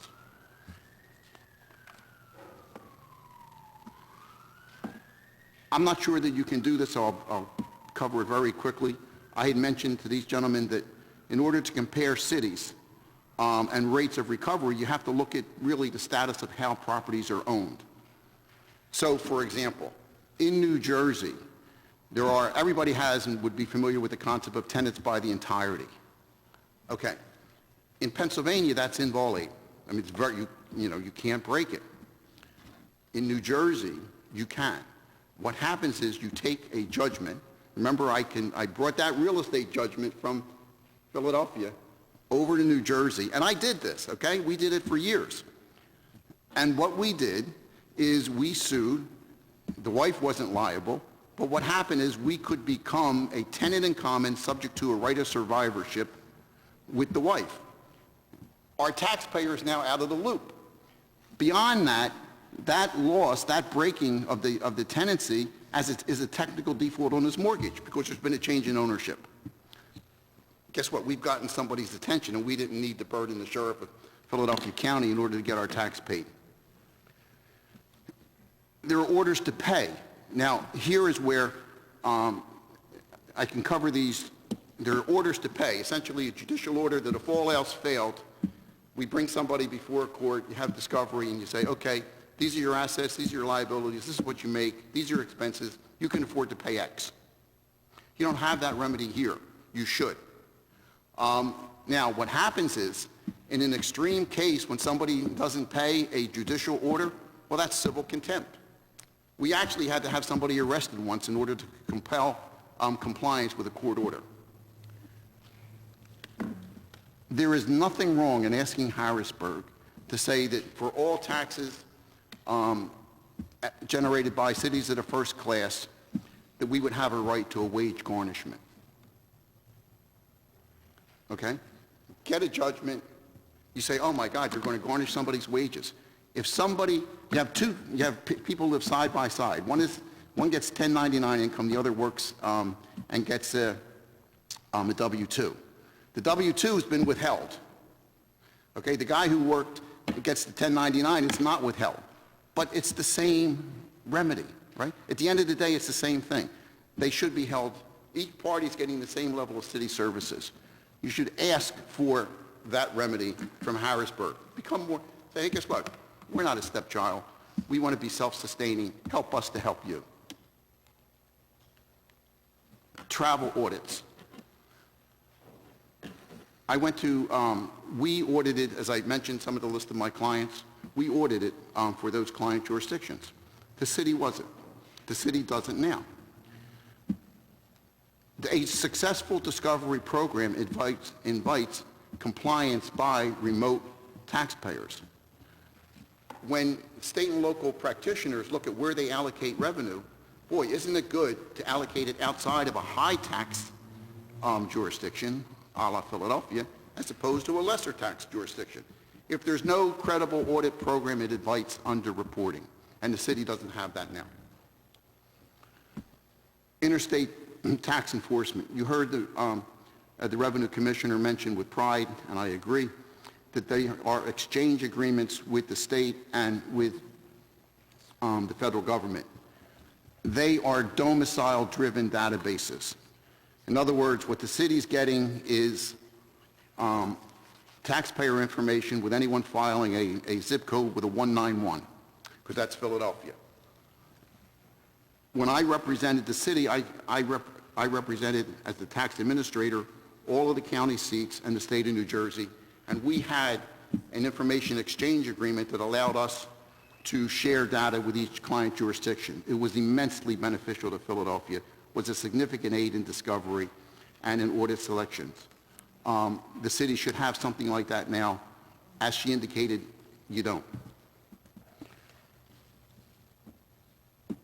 You know, I have to tell you, the good administration was instrumental in helping resolve the issue of federal civilian employees, the non-resident federal civilian employees, and bringing literally a whole class of taxpayers into compliance. There are elaborate rules that deal with allocation of income by generally a state or federal worker in terms of work that's performed outside the city of Philadelphia. The city's like a magnet, though. It is drawing in a similar amount of the state and local workers. Absent professional sports, okay, there is no program that really looks at that non-resident coming in, okay, and if it's not audited, then it's even worse. But federal civilian employees, state employees who come to Philadelphia should be subject to our wage tax because they're working here. That should be an audit priority, okay? I don't think that program exists today. I have been a very strong advocate for law firms. I don't have one now, so I think I can speak. I own both. Within my law firm, I had a delinquent account, an account representative section. But again, there's a limit to what, if any, what a collection agency can do. And you should, I believe, the mix should include law firms that can litigate on behalf of the city. They're my prepared remarks, and if you have any questions, I invite them. Thank you for your testimony, Mr. Panarella. Interesting enough, the resolution did not necessarily deal with business and income taxes, but I thought the testimony was so compelling that we should put it on the record anyway, which leads to my question for Mr. Ginsburg or Mr. Gillen or anyone who wants to answer the question. As you look at comparable cities and you examine delinquency rates, that you look at tax structure in terms of what percentage of all tax revenue comes from property taxes. As I believe I heard in your remarks at one point, you talked about people with stricter enforcement, and I think you said because they have to. So in other words, if someone is getting 60% of their revenue, 60, 70% of their revenue from property taxes, which a lot of cities rely more upon property taxes than business income taxes, does that force them to be stricter? In each of the cities we looked at 30 major cities and then six additional ones for a smaller group. We did not do an analysis of the structure in each place, not methodically. With a few that we happened to notice, and we did try to look at the amount of the revenues that go to a school district versus a city general fund. And in that particular case, we found that Philadelphia was at the higher end. A higher percentage of its revenues were earmarked for the school district than other cities do. But as for general tax structure, it was a hard one. We didn't actually get at that. From other analysis that we've done, apart from this report, I can say that Philadelphia does depend less on property tax than some other cities do. Philadelphia has a wider mix. It has the three major income, property and sales tax in different proportion, and a higher reliance on wage and income taxes than other cities do for general operations. And do you think that possibly can affect property tax delinquency? Also considering the fact that separate other jurisdictions have an actual separate school tax? Unfortunately, it's something we just didn't nail a definitive answer on. It wasn't part of our study to answer that.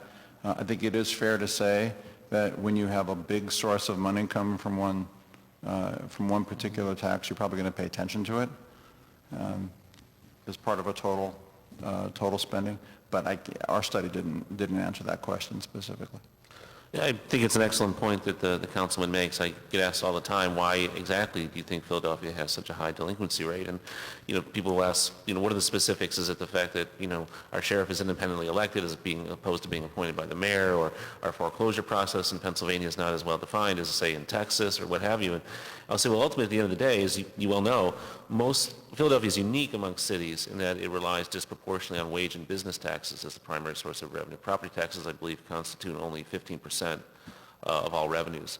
So given that a city has finite resources with which to collect taxes, I would imagine it's going to disproportionately devote those resources towards those revenue streams which offer the biggest payoff. So the incentive actually is just not there because of the unusual composition of our tax mix. And as you know, it points up to the bigger issue of broader tax reform in Philadelphia, of shifting away from wage and business and sales taxes and more towards the property tax. When you look at Philadelphia, you have to remember that it's the county seat. We did a study. Over 30% of the real estate in Philadelphia is tax exempt because it's supporting federal, state, and local institutions. There are so many, higher education facilities. What happens is Philadelphia is a regional asset. Those properties are regional assets. When you rely on real estate tax, what you're doing is you're passing a disproportionately higher burden to the citizens of the city of Philadelphia to maintain those regional assets. So I think somewhere along the line, somebody figured that we were better off using an income-based tax structure in order to address that disparity, if you will. And remember, and the other thing is, if you're going to consider real estate, the taxes, you also have to consider U&O taxes, because at the end of the day, that's actually a business-oriented real estate tax. Councilman Jones. I'm really beginning to worry. My colleague suggested that I may become a little geeky because I actually was enjoying your guys' testimony. Join the club here. I'm making the crossover, I guess, Councilman O, to like this kind of stuff. But you in particular, Mr. Panarello, you had a smile on your face as you were going through the various processes of collection. I've never seen somebody approach this with such glee. Listen, I said, listen, it was a privilege to serve, I see, and thank you for your service. Couple quick questions. Can you drill down on the issue of travel audits and give us a better clarification on what you mean? Okay. I read that the city has delinquent taxpayers in all 50 states, okay? I'm sure that if you were to look and you say, and do a scan of all zip codes, you would find them all over the United States. When we approached the Rendell administration about this issue, we said, well, what is the city doing now? We don't want to do what the city's doing. We want to do what it's not doing. It ended up that the travel audit radius of the city of Philadelphia was to accept the bus run. Okay? That's it. If you don't audit, you invite under-reporting, especially when a state and local tax practitioner knows he's not going to be audited and he can allocate money outside of a high tax jurisdiction. If you do not maintain, remember, tax compliance is about coercion. At the end of the day, that's what it's about. And they are afraid of not complying. So if you don't have a compliance program, then it invites non-compliance. You need to audit nationally. Okay? It's very difficult for the city to mount that type of operation. It should be outsourced. The city has no outsourced entity doing that, to my knowledge. And again, relying on what a very noted tax practitioner told me, and he has many, many out-of-state clients, the city does not audit, again, outside that SEPTA bus radius. And then the second piece in your testimony, tenants in the entireties and how you managed to circumvent the marital partner. I was intrigued about that process. Here. I don't want to do it wholesale because then I really would be Republican. All right. But I was intrigued. You own a business. Right? You're a taxpayer. You go delinquent. But guess what? You live with your wife in the suburbs or in New Jersey, right? You commute to work. What we did, right, was we took the real estate judgment, reduced it, we took that in rem liability, made it a personal liability, which you can do here, and then took that liability over to New Jersey. In New Jersey, the laws regarding tenancy by the entirety are different. Here you cannot, unless you have a judgment against husband and wife, you can't break the tenancy. In New Jersey, you could. It's the same right of survivorship, but what happens is the judgment creditor becomes a tenant in common with the wife, So at the point of with the sale, non-taxpayer. And they play Russian roulette as to who dies first. But the incentive is, please don't smile when you say it. sorry? It's scary. Listen, when you don't pay your taxes, it did not lessen the cost of government, did it? It just shifted a higher burden to those who do comply. And if you're going to impose a tax, if you're going to raise the tax, then isn't it incumbent to say, guess what, we are doing everything we can in order to collect the taxes that we've already levied? So, if you don't want to levy them, don't, okay? But at the end of the day, if you're going to impose a tax, then make sure that it's administered fairly. So my point is that then what happens is if you become a tenant in common with the wife, well, there's a mortgage. If you look at the judgment note, it'll say if there's a change in ownership, it's a technical default. Bingo, they got to comply. Okay. Now, it would That's be... something we should look at. And we should have some limits on it because I think, primary resident and things like that do. If it's an investment property, that's one thing. If I'm living there, I know we differ on some of that, but I just have to put some safeguards in there for common folk. But it is intriguing. I'm just going to say it. It's intriguing. What you're doing is, remember, I was a Green Beret. We were taught to think outside the box, right? No doubt about it. 17 years. Just a couple other, I also, the triggers, the early triggers to let people know when, as soon as out the gate. But one of the things I would ask, and this is for the entire panel, and I happened to take a trip a couple of years ago up to the Commonwealth of Pennsylvania and their continuum of collection practices and when they go after defaults and what the progressive means of collection are. What was also interesting was how they targeted underreporting, underpaying segments and identifying those segments and with particular strategies about how to go after them.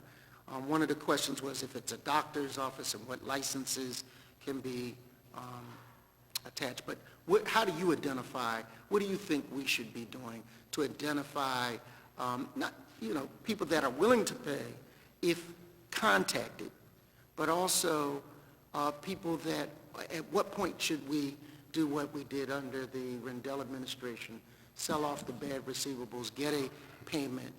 Where are the levels of those two extremes? So one, when we identify, they call them rabbits, or people that are particular communities, whether it's dentists, whether it's lawyers, whether it's this batch of folk, how do we identify them and develop a customized strategy to collect? Okay. One, you have to make sure, we did this for my client jurisdictions. One is, if the state does an audit, you bootstrap it. And what happens is if it changes, right, and it's if it does an audit change, then you should make sure you're getting that information if it's a Philadelphia-based taxpayer. You have to maintain a good personal relationship with the state if they've done the audit, because if the auditor comes back and says, guess what, this individual would have exposure to Philadelphia, but it wasn't necessarily registered in Philadelphia, then that was, what I'm getting at, I didn't do what you're asking. I'm sure that if the city is spending a lot of money on its technology, then as my preliminary remarks said, it should be able to detect audit candidates. I would bring them back here and say, okay, tell me in this new system, listen, the Taxpayer 2000 system was designed to do everything that the new one is supposed to do, right? Okay, and also be 2000, it was Taxpayer 1999 to 2000 compliant, okay? It was an Anderson Consulting system. It was great. I used it in Detroit. So if it's gotten better, then it should be able to sense underreporting. Okay? That would be my short answer to you. That could very well be. Remember, technology isn't going to modify behavior, but it is going to give you some audit criteria. And if you do that, it's important to publicize everything you do.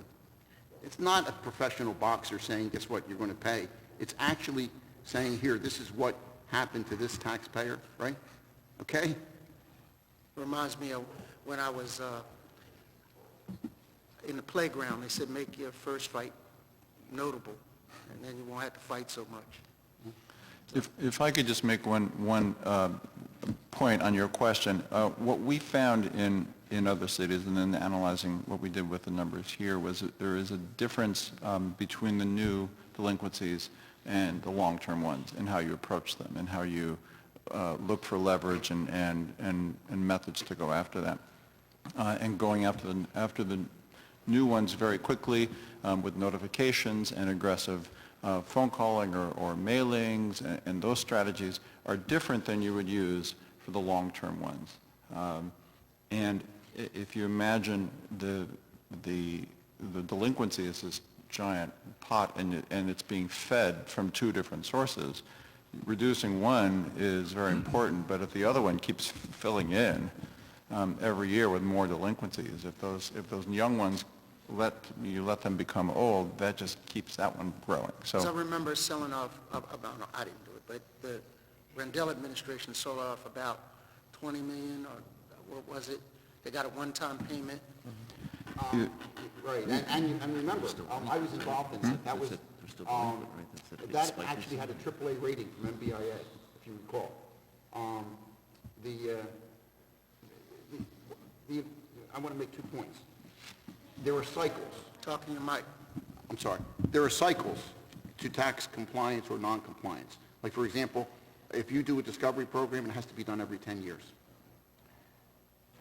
You know, in the Army, you look for centers of gravity. If you look at a battlefield, what is the thing that you most want to dominate in order to win the battle? Okay? The center of gravity in dealing with a delinquent, sophisticated business environment is the state and local tax practitioner. It's not the taxpayer. It's the individual that the taxpayer goes to for advice. You mount credible programs, publicize that to the state and to the SALT community, you have a collection multiplier. Got it. You had mentioned the Rendell lien sale a number of years ago. Those delinquent accounts are actually still in the data that we analyzed is still being delinquent. We actually showed the distribution of delinquent accounts by number of years delinquent, and there's a big spike right around 1997 or so, which is most of those accounts. So it didn't exactly work out very well. Clarify that. Did it work out for the city getting the advance payment, or did it work out for the collector trying to make good on those bad debts? Yeah, they're still delinquent, is what I mean. yeah, the city did collect a fair amount of money then, but you have to remember that was a securitization of the liens at that point. That wasn't actually the removal and the resolution of all those liens. A lot of those properties remain delinquent. And that's one of the issues with securitization versus a lien sale. And as far as targeting goes, I had mentioned, we came up with a scoring system in our report to analyze the probability of collection, and every account got a score. So, based upon that scoring system, I mentioned you could use smart geographic targeting, if you will, to maximize the probability of collection. In terms of just dealing with individuals, I had mentioned, that most municipalities who have a low delinquency rate have the carrot and stick approach. Psychologically, we found anecdotally from talking to the collection agencies, they said it's psychologically very important that even no matter how hardship of a case you are, to get on a payment plan and at least be paying something, even if it's a nominal amount. You want people committed to the fact that they are a taxpayer, they're still consuming public services, they have to pay something. I know that in New Jersey, if you'll hear, I believe Alan Don was invited to testify. He's a big advocate of tax lien sales. He'll mention that the tax collection rate in places like Newark and Camden and Trenton is as high as 96, 97, 98%. That doesn't mean that 98% of all taxpayers in Camden are current on their accounts. It means that 98% of all households in Camden are at least paying something every year, even if it's just a nominal amount. Psychologically, it's very important to have people committed to their civic duties. Again, even if financially it may not be a meaningful amount, psychologically it very much is. And of course that incentivizes them to keep maintaining their property and stay in the city. As regards the stick of foreclosure, as you can understand, many officials we spoke with are reluctant to use that because it's unpopular. As one elected official told me, his personal nightmare is grandma on Fox News at night being evicted from her home by the city, saying the city is using it, her delinquent account as an excuse to gentrify the neighborhood. But we found in municipalities that have, it's like the nuclear option, if you have the credibility of foreclosure, you actually don't have to use it that often. As long as people, you work with them to get them on a payment plan that, they can pay, and as long as they stay on it and they believe that you will foreclose, chances are you actually won't have to go through the proceedings that much. And that's good for the city because, foreclosure in itself is an expensive process. You have to get the sheriff and the deputies to evict people. You have to get lawyers and judges involved. Much better that people just pay their bill, right, even if it's a fraction of it. So, again, the credible threat of foreclosure is actually much more powerful than the actual active use of it over the long run. Oh, and lastly, I'd also suggest if you can make the delinquent account file publicly available as part of the city's open transparency, there's plenty of watchdog groups out there and academics and grad students that can analyze that data for you and produce research that could help inform the city. Thank you, Mr. Chairman. I was involved in that tax lien sale. The administration and city council was very risk averse in 1997. So what it did was, if you recall, it first had a program that said, okay, this is the pool. Right? Anybody who comes in and settles, well, guess what? We're not going to, and settles, right, and makes a payment that enters into a settlement agreement. Well, we're not going to, you're not going to be in that pool. And then, I don't know who, but a lot of properties then were cherry-picked out of the pool. So it ended up, you see, if you're going to do it, you have to have the political courage to put the properties in, because it ultimately affects the value of the pool, right? And it was like, you can't be afraid of Fox News if you're going to do it, because that one, regrettably, I think that, bringing those 30,000 people in New Jersey to tax compliance, maybe we sold 2 or 3 homes, but there's an axiom, what you do to one, you do to all, to a known taxpayer group. So if I'm going to actually go to sheriff's sale, the best thing I could do is, if you're going to have a sheriff's sale, it should be on Fox News, okay? Because everybody will see it. And then that's the deterrent effect. And I think that's what he's saying, but that's really, at the end of the day, that's what you want. Because free news is much cheaper than trying to go through the sheriff's sale process. Any other questions? Councilman Up.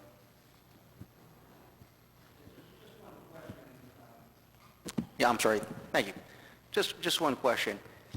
Looking back to last year when this news broke about the $500 million in delinquent taxes, in your mind, any of you, could we have collected some of that money by today's date, and if so, how much could we have collected?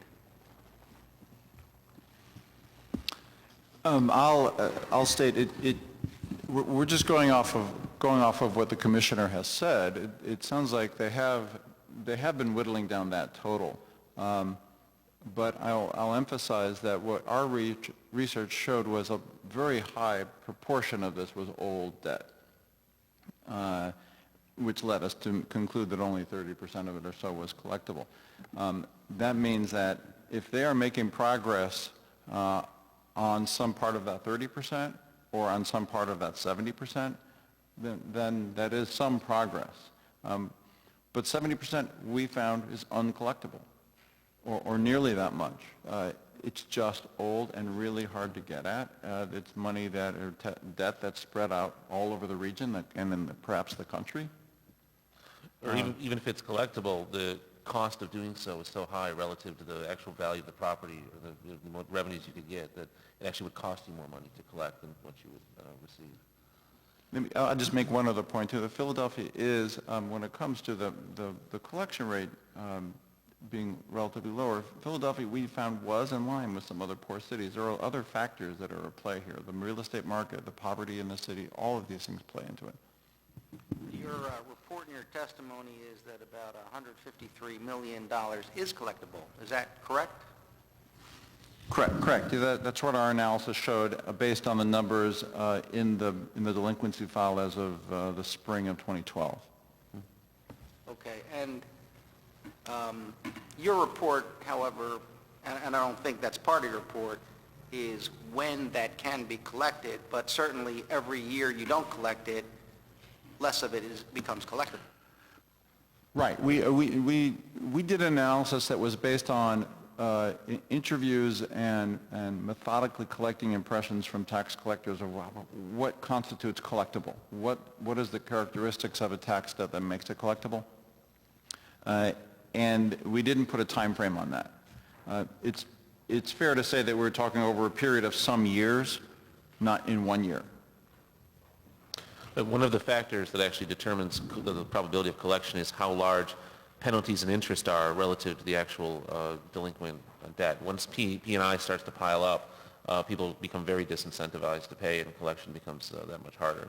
But again, one of the recurring themes I think that we found out is that it's actually much more cost-effective to prevent people from going delinquent in the first place than it is letting them go delinquent and then trying to collect the back taxes. So going forward, I would suggest devoting just as much resources to that as trying to collect and identify what is already owed. Yes, thank you. So what I'm getting out of this panel, and I agree and appreciate everything you've said, is that collecting the taxes that are collectible would seem to indicate that they should be taken to judgment and pursued right away, and that there's a question of whether or not we are taking these delinquencies to judgment and trying to collect them as quickly as possible. That's not any one of your testimony. That's what I collectively get out of it, primarily from the testimony of Nick Panarella. If I am mistaken, you could correct me in my impressions. Thank you. If I could just add, in our research, we didn't look at the actual numbers, but the city does file judgments and does convert some of these in-rem to personal judgments. It's a different process. It requires lawyer time on behalf of the city or a contractor to do it. But the city does have a number of personal judgment cases in process at any one time. Thank you. Thank you, Councilman. Thank you very much. Thank you. Our next panel is Darrell Zaslow and Robert Zrisky.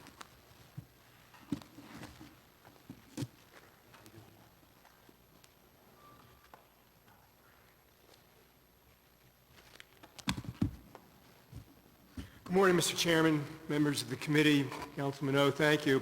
My name is Darrell Zaslow. I am legal counsel to HAPCO, the Homeowners Association of Philadelphia.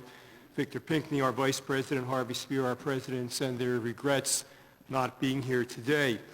Initially, if I may, allow me to, here's Mr. Pinckney, if he can come sit, he's walking in, I see, as I begin speaking. Initially, we would like to offer our appreciation to Councilman O and to this committee and to council for convening this hearing in the first place. One of the significant problems of government from our perspective is the failure to follow up after an issue has passed out of the headlines. And your determination to not allow this critical issue of uncollected revenue to pass with talking about it but no action is much appreciated, and really should be recognized by the public, your good efforts to try to solve this problem. The resolution references hearings and proceedings back in February of 2013, a year ago. We had the privilege to sit in these very chairs 1 year ago and discuss this exact problem, and we proposed at that time as one component of this matter, only one, there are many obviously, the legal concept of sequestration. Those of you that know me and know HAPCO, you know that we have been trying to champion this as a vehicle to implement real change for some time, and we will renew that suggestion today. The resolution which Councilman O introduced further discussed the appointment of a Chief Revenue Collections Officer. I want to tell you, just from our personal experience, that you are here on a fact-finding mission. You want to know what's working and what is not working. When our initial discussions regarding sequestration as a potential vehicle were presented to City Council, members of City Council, department heads, it was a voice crying out in the wilderness. We had no success really because every one of you, everybody in the government is busy with a lot of things, and it's hard to branch off and do something different. It took one person, who Mr. Knudsen was appointed to that position. When he received a memo that we prepared, you have a copy of it attached to your copy of our testimony today. Within a week, Mr. Knudsen was on the phone with me saying, you come down, discuss it with us, tell us what it's about. We had something 20 years ago that we did, and convening everyone in the same room at the same time who had something to do with the issue. And that's what's critical. It's to gather all the players from all the various departments, and of course you know that, but I draw to your attention that Mr. Knudsen was able to accomplish that. Now, as to the sequestration concept itself, it's very gratifying to hear the Revenue Commissioner talk about the success of the program, that they have managed to bring in nearly $3 million in revenue because of the program, and if I understood her testimony correctly, that is without firing a shot. That is without appointing someone to go to court to collect the money or manage a property. That is just telling people, threatening them, we will do this if you do not comply, and it brought in $3 million. It was 148 properties, is what I heard the director mention, the revenue director. Also impressive that they've accomplished that. When I look at the Pew study, which was so magnificently in color laid before us today, that there are over 102,000 delinquent properties, and we have managed to perform sequestration on 148 properties out of 103,000. The number is staggering. I would like to suggest to you, again, that sequestration be implemented on a much larger scale. The Revenue Department is busy, the Law Department is busy, the Law Department is cautious, as they should be. They're doing what they need to do, but it's not exactly the Revenue Department's bailiwick to come up with a new large program to pour in all the properties and let neighborhood community groups under the auspices of City Council members look at every delinquent property in your districts and put your heads together and say these 250 properties should go into a program of sequestration. Just to remind us of what it is, the city has a sequestrator, like a receiver, who is appointed with full power to collect the property's rental value, either from the owner if it's owner-occupied, or from a tenant if it's tenant-occupied, or to put money into a property, a modest amount of money, to make a property habitable, and then rent that property out, commercial or residential. The owner pays for everything, every dollar. I heard the really so enlightening testimony of Mr. Panarello. I'm not sure if he's still in the room. Brilliant in his knowledge of these topics. He raised the one issue, which is an issue which needs to be addressed on sequestration, and that is the potential for liability. We want to be careful about you being the owner of properties, which is why foreclosure can be dangerous. But again, the statute back from 1923 provides for that. The city has the ability, like anyone who has an interest in real estate, to apply for insurance policies, not at the city's cost, at the cost of the owner of the property, because the owner doesn't get the property back until every dollar of delinquent tax, every dollar of penalty, every dollar of interest, every dollar of management fee, every dollar of maintenance costs, every dollar of insurance costs is all paid back to the city of Philadelphia. If it takes 50 years to do it, the owner is not going to see their property for 50 years. Plus, the city has an opportunity to set the level of rent. You could take properties that you have sequestered, and you could say, this is a commercial property, it could be the rental value could be $5,000 a month. We'll rent it for $1,000 a month and give some entrepreneur the ability in one of these neighborhoods to get in on the ground level and start some viable commercial enterprise. We commend to you the opportunity to think further about sequestration. I also appended for you today a brief review of the Pennsylvania statute which allows creation of the land bank. The land bank is a natural mesh for the sequestration project. The land bank statute allows the land bank board to manage interests in real estate, not just owning real estate, but all kinds of estates and interests in real estate, meaning a rental estate as well. So to have the sequestration concept poured into the land bank for us is a no-brainer, and we commend to you, Councilman, that somehow it be made to happen. You know us. We are here constantly. We are prepared to serve. We're a nonprofit organization. We are looking to serve and help our city. We're looking to lower property taxes for property owners. We believe that this can accomplish something.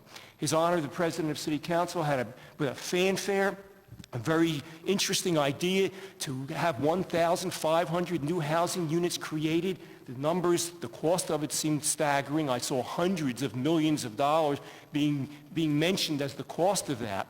With sequestration, I could get you 1,500 properties within a month of getting the program rolling. And you could deal with those properties, take the low-hanging fruit, which is the right word to use, which the Revenue Department collects on its own. You don't have to put that in the sequestration land bank. Let the Revenue Department collect with a letter the money that it can. The hard properties, the 100,000 properties, the properties which Councilman O is saying, well, you mean to tell me that we've got $500 million, but most of it we're never going to see? You could take every property that is delinquent and put it into the program, evaluate the property as to its ability to get back onto the market, residential or commercial. So we commend that. We'll probably commend you again if you will somehow assist us and point us in the direction to make it happen. We're ready to do that. Just a few other points, because I know your time is late and you've been very patient with all of the testimony. We've talked about the state-of-the-art delinquency data warehouse case management system. Councilman O, your resolution specifically says what is going on with that. I see in the testimony today that hopefully there's going to be an award of a contract in April, and it may take a year or a year and a half after that until this is finally up and running. It's so critical. You don't need me to tell you that or anyone to tell you that, but it has to be done. And if you're looking to say what's the problem, the inability of all the city agencies to mesh with each other and interlink is a large component of the problem. I'll give you a very simple example. Could have saved you $100,000 or some number, I don't know what the number would be, just by having a linkage of systems. The Revenue Department did a fabulous job in notifying all the owner-occupants of the city about the LOOP program. Beautiful letters, beautiful color brochures, an envelope and a stamp. They do studies. How much does it cost to send a letter?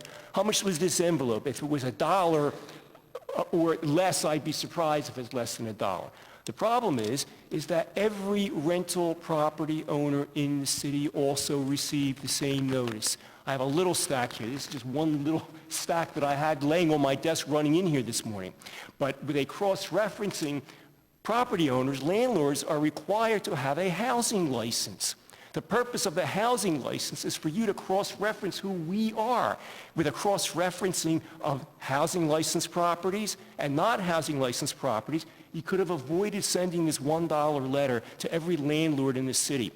We got them by the mountainful, and it's just really, it doesn't apply to landlords because it's only for long-term owner-occupants, nothing to do with the person who's renting out their property. So why we wouldn't have a system which, with a push of a button, which spits out, these are the people with housing license, they're not owner-occupied. Just one example among many examples.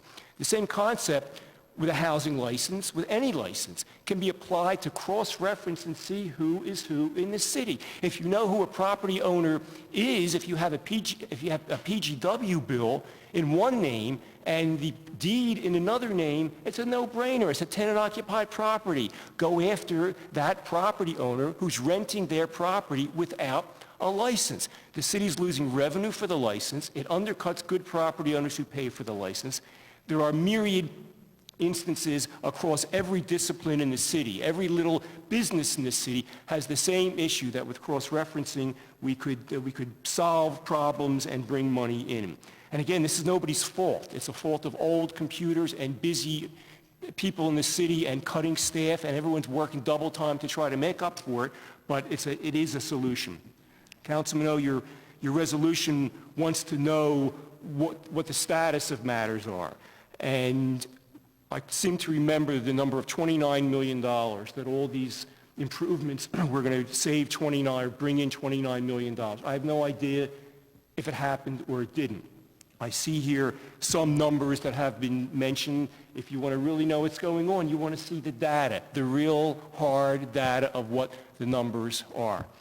The increases are very impressive in some areas. The Revenue Commissioner's testimony regarding an increase of 200 and some percent on this kind of a revenue and 245% is all very impressive until you get to real estate, where it was 12%, 200%, and 100%, and 245%. Look at the Revenue Commissioner's fine testimony. You'll see that the increase, wonderful that it's an increase. 12% and other things are 100%. Something needs to be done, which brings us back to the new, bold thinking, something different. What has not worked for the last 50 years is not going to work this coming year either. We are not all that smart to make it happen. A new program might have that ability to do it. So I would suggest to you that you look over the programs that were mentioned a year ago as producing money by this June. Sequestration was one, liquor by the glass, cooperating with the state, a lot of overlapping revenues between the state and the city. And the state, from my understanding, was enthusiastic about saying, yeah, we'll give you our data on who's paying us and how much, and then take a simple look at what they're paying the city to see if it matches. If it doesn't, then you know that there's people who are avoiding their taxes. And one last item, you talked about the modification of the collection of use and occupancy. I have no idea where that stands, to have owners pay or collect the U&O tax instead of the tenant. I'm not sure if that ever saw the light of day. Just so the record is clear, we are against that concept of forcing owners to become tax collectors of U&O for tenants. That is our testimony this morning. I thank you very much for your attention, and again, compliments on trying to get to the bottom of the problem. Thank you. Thank you. Mr. Risky? Good afternoon, Councilman Good, Jones, and O, and thank you for having this hearing. Robert Zaritsky, I'm president of Parkway Corporation, an 86-year-old business proudly headquartered in our great city. And I'm also here representing the Philadelphia Parking Association, which is, we represent the majority of the private parking operators in the city, which consist of about 200 parking facilities and about 2,500 terrific employees. History of taxes on our industry, the parking industry has a history of being the highest taxed industry in the city. We're taxed 20% of our gross. That was increased 33% in 2008. We also have a tradition of not being audited in this city. And since I have been a professional in my company, which is over 25 years, we have not been audited, which is an amazing thing. The city is anticipating some $74 million, $73 million from the parking industry, and they haven't been checking they haven't been checking as long as I've been professional in this city. When the tax went up in 2008, the city was anticipating something like $76 million, a 33% increase in the tax. They did the math, and it came out to $76 million. That year, they collected, I think, roughly $70 million. That was at the beginning of a recession, which was, business was hurt. But again, I think the fact that there is no auditing in our industry also hurt their efforts. Since that tax increase, real estate taxes have gone up in 2010, 2011, and 12. Use and occupancy taxes increased 19% in 12 and 16% for my company in 13. Use and occupancy taxes are now roughly 80% of the real estate taxes that you pay. That was traditionally 55%. So the tax burden has grown dramatically, especially on our industry. The parking industry is supposed to pay 100% of the UNO tax regardless of the occupancy of our facilities, unlike other commercial real estate. So we've really been singled out pretty dramatically. The impact of lax enforcement by the city impacts the city in a number of ways. First, the city, I believe, needs the money. So bringing in those, auditing and checking these companies would bring in more money, I believe. Second, the lack of enforcement breeds a culture of lawlessness where operators don't feel that they're going to be caught, so why pay all the taxes? The impact on the parking industry has been devastating. These are two books from 2010 that some individuals from my industry went out and found 165 parking facilities that weren't licensed in our city. I told you my association represents only 200 parking facilities, so 165 of them we found are not even licensed. So these people are probably cheating a lot. And I think there are operators that are cheating less because they don't feel that they're being audited. So as a company, what this does is you have good operators, like I consider our company a good operator. I'm paying between 35 and 45% of everything we charge our companies to the city in taxes and fees. So the rogue operators who, let's say on average, are getting a 40% profit margin advantage over my company, right? The higher the taxes go on the good operators, the harder it is we can compete against the bad operators. So over time, the city won't have to worry about the good operators because we'll be gone. We can't compete against the bad operators. These guys are growing and gals are growing, and over time, that's what the city will be left with if there's no enforcement and higher taxes. I think there is some good news. Commissioner Tolson is making strides, I believe. Last year, she and from her department hired a couple of auditors, and I understand they're being trained now to start to audit the parking industry. Also, the city hired an industry expert to map out the city, and I think there is a process going on right now where this gentleman is going to be looking for where the problems are. And this person has been very successful in other cities in finding the rogue operators and going after them. If the culture of lawlessness is not changed in the city, this is not just affecting our little industry, the parking industry. We have this cycle of raising taxes on the good businesses, and they struggle and they probably leave. The city has lost hundreds of thousands of jobs over the last couple decades. Office rents are the same as they were 30 years ago. They're projecting another 70,000 job losses over the next 10 years if this cycle does not change. The solution is better enforcement than lowering of taxes on businesses and wages and parking business. And jobs will come in and the city will be more prosperous. Lastly, the controller was here, Alan Butkovitz, did a study and released it last week about the effectiveness of KOZs in the city. Regardless of KOZs, whether you like them or not, what was fascinating about his study was that the city is not keeping records of who is going into these KOZs. The city created this program had a philosophy which was to better the city, whether that's good or bad. There's this huge hole in the system right now where you can claim that you're in a KOZ zone and not pay a lot of the taxes that are required by law. If the city is not checking this program, which has only been about 10 or 15 years old, I cannot believe that I read that there isn't some auditors that are checking just this one function. It's worth $100 million a year in revenues to the city. And if that happened in my company, whoever was in charge of that would have been let go because they're not doing their job.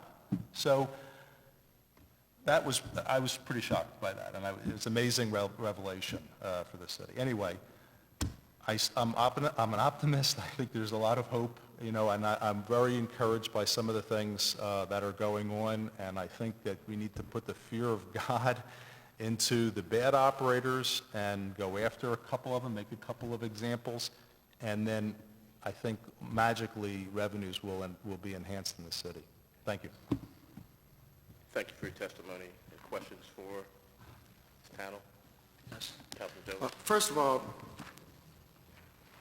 thank you for, I've been here long enough now to hear some of the good testimony, and even though the needle moves slowly in the right direction, it is beginning to move in the right direction. And I want to state that Clarina Tolson does hear us.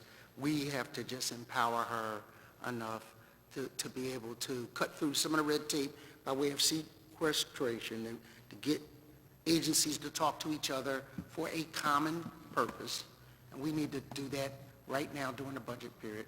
And the other thing is, you're right, by way of audits, I had a shocking meeting with I won't say the industry, but this, I can just tell you, it was right around the time we were considering the sugary beverage tax.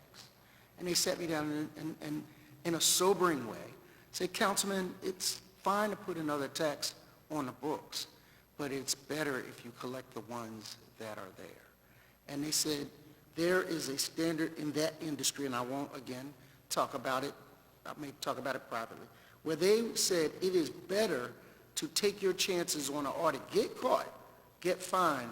The probability of being audited was so low that it was just worth it. And so if you get hit every 10, 15 years, so be it. We have to do a better job of being consistent, predictable, to the fact that if you cheat, we will come after you, so that it provides that change of behavior that we need to do. And bandit parking garages are one way to kind of level the playing field for those of you who are citizen Philadelphian enough to pay your taxes.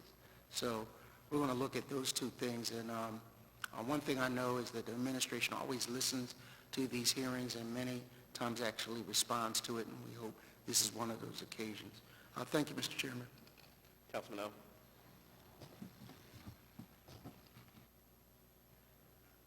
Thank you very much. I don't have a question, just a comment that I do think that one of the things that we can do is, and I think that we should consider doing as a council body, is we should not continue to provide high taxes on industries where only half the operators are paying the tax. I think it's an incentive not to enforce the regulations. I think we should lower the taxes and force the prioritization of enforcement and collection. And I think that is also one of the considerations, at least it's on my mind. Thank you very much. Thank you, Thank very you, much. Mr. Chairman. Our last panel is Elizabeth Shea, Montgomery Wilson.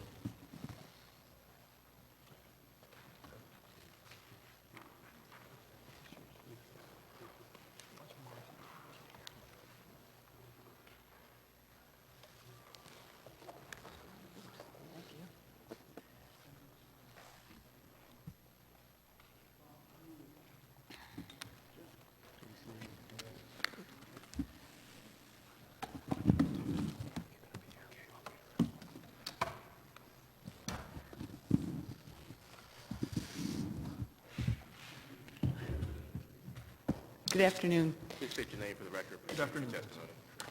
My name is Elizabeth Shea. I work at the Senior Law Center, and I coordinate the Homeowners Assistance Program there. And I'm here to offer our insights into the urgent and immediate need for funding for legal assistance for low-income Philadelphia seniors aged 60 and older who are facing real estate tax foreclosure.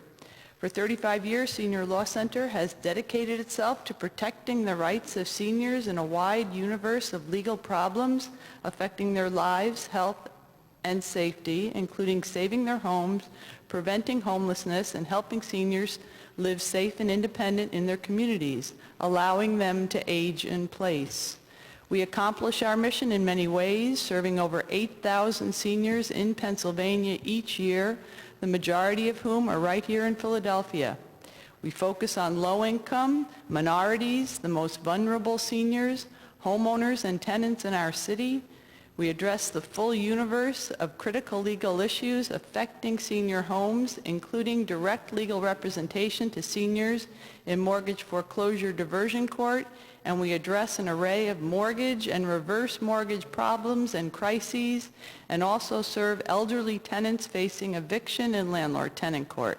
We pursue quiet title for seniors who are living in homes with tangled title, remedying the theft of homes through fraudulent deed transfers.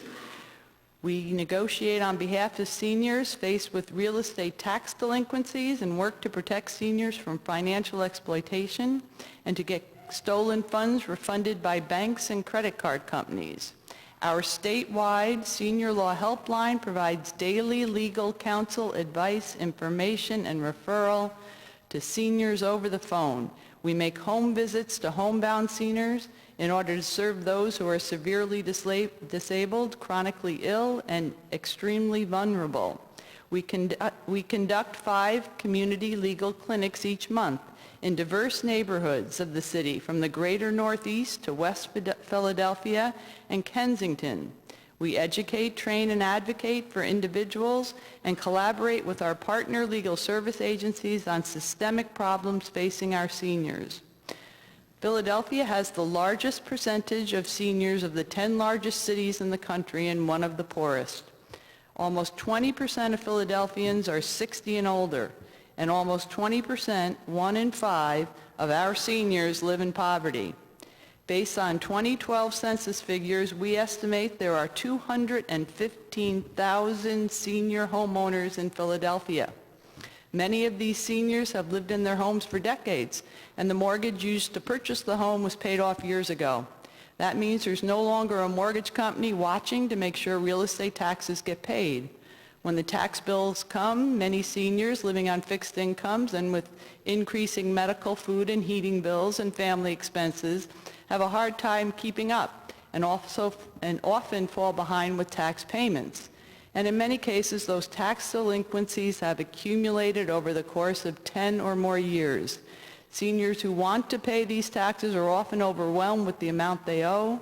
Acknowledging this, the Revenue Department created the Owner-Occupied Payment Agreement Program for homeowners with delinquent taxes and based the monthly payments on household income. So Senior Law Center staff advises seniors about these agreements on our helpline, in our neighborhood clinics, and during emergency walk-in hours. We assist the frail and homebound to complete these applications. Many homeowners can apply for these agreements themselves, and help is also available through the OHCD-funded housing counselors. But applying for a payment agreement is not so simple for the delinquent taxpayers living in approximately 14,000 Philadelphia properties with tangled titles. Many seniors and others who occupy properties assume they own the home because they've lived in the property for their entire life, possibly residing there with their grandparents and parents, and now with their children and grandchildren. Many seniors are surprised when we explain the probate process and what must be done to make them the record owner of the home. One senior law center client is 72 years old, and he moved into his aunt's home 41 years ago when he was 31. He cared for his aunt until she died in the mid-90s. After her death, the tax bills continued to come in her name, and our client tried to keep up. When the client called our helpline, he had already been sued for tax foreclosure and was threatened with loss of his home. Senior Law Center stopped in to unravel his problems and advocate with the city on his behalf to get him into an owner-occupied agreement. We also enrolled him in the homestead exemption, loop, and an installment plan for 2014 taxes. Now we're probating the aunt's estate and working with her 5 heirs to transfer the property to our client. During our meeting to work on probate issues, the senior always proudly brings his payment receipts from revenue, showing that he is keeping up with his tax agreement, making his property compliant, and allowing the city to focus its effort and resources on more valuable unpaid accounts. We are grateful that OHCD has funded a Tangled Title program which pays the probate fees for our low-income clients living in Tangled Title properties, but the process of untangling titles and probating the intervening estate consumes considerable legal resources. Senior Law Center has experienced a 120% increase in the demand for property tax services in the past 12 months. With our current resources, which include no city or OHCD funding, we're able to provide extended legal representation to probate estates and untangled titles for only 31% of the seniors who seek our assistance. We offer advice and limited representation to the remaining 69% who contact us with property issues. We have reassigned staff and added an ABA fellow and Drexel Public Interest Fellow to handle this work, but the need is overwhelming, and both fellows will leave in the next 10 months, with no replacement funding identified. We appeal to City Council to prioritize the funding needed to protect seniors in our communities, those who built our country and provide us with many of the opportunities we all enjoy today. We also have a civil justice gap in Philadelphia and in our country today, and we all should be concerned that only 20% of the poor who need legal help obtain it, including in the area of shelter. The approach of Senior Law Center is multifaceted. We represent, educate, and advocate for seniors and their rights. We appear several times each month at various forums throughout the city, providing legal instruction and education, since we believe that seniors, when armed with legal information, can better protect themselves and thereby lessen the need for legal services in the future. We have gone out into the neighborhoods and instructed seniors about AVI, senior citizens tax freeze, property tax rebate, homestead exemption, owner-occupied payment agreement for delinquent taxes, as well as the changes in the government-guaranteed reverse mortgage product, and how to protect themselves from unscrupulous repair contractors and deed fraud. We educate thousands of seniors and their families and professionals working with them every year to also prevent legal problems and strengthen communities. For the past 35 years, we've worked hard to create working relationships with all the players in the diverse aging network in the city and throughout the Commonwealth, and we've established our agency as the expert on legal issues affecting seniors. We are happy to share our insights and have done so for many years as a member of the Tangled Title Committee, administering OHCD funds to low-income homeowners, to untangled titles, and at the request of the Department of Records, we joined the Fraudulent Deed Conveyance Committee, and we co-chair the Housing Working Group with the Civil Gideon and Access to Justice Task Force, among others. We are a small, nimble agency with a large impact, and we hope to do much more for the seniors of our community in partnership with City Council in the future. We are well positioned to respond to crises as they develop in the senior community in Philadelphia, and this is why I'm here making this appeal for funding for Senior Law Center and for a new focus on the needs of senior homeowners in our city. Housing is the #1 issue facing Philadelphia seniors, and the idea of aging in place is only a dream if those houses are uninhabitable after seniors are ripped off by home repair contractors, or if those homes are foreclosed upon due to delinquent real estate taxes or delinquent mortgages or stolen through fraudulent deeds. In response to the rising demand for property tax assistance, Senior Law Center developed a targeted intake for seniors threatened with foreclosure due to unpaid taxes to evaluate and enroll them in the various city and state real estate tax programs. Our quick action has meant that many seniors applied on time for homestead exemption, the senior citizen tax freeze, the property tax rebate, and the 2014 installment plan in loop.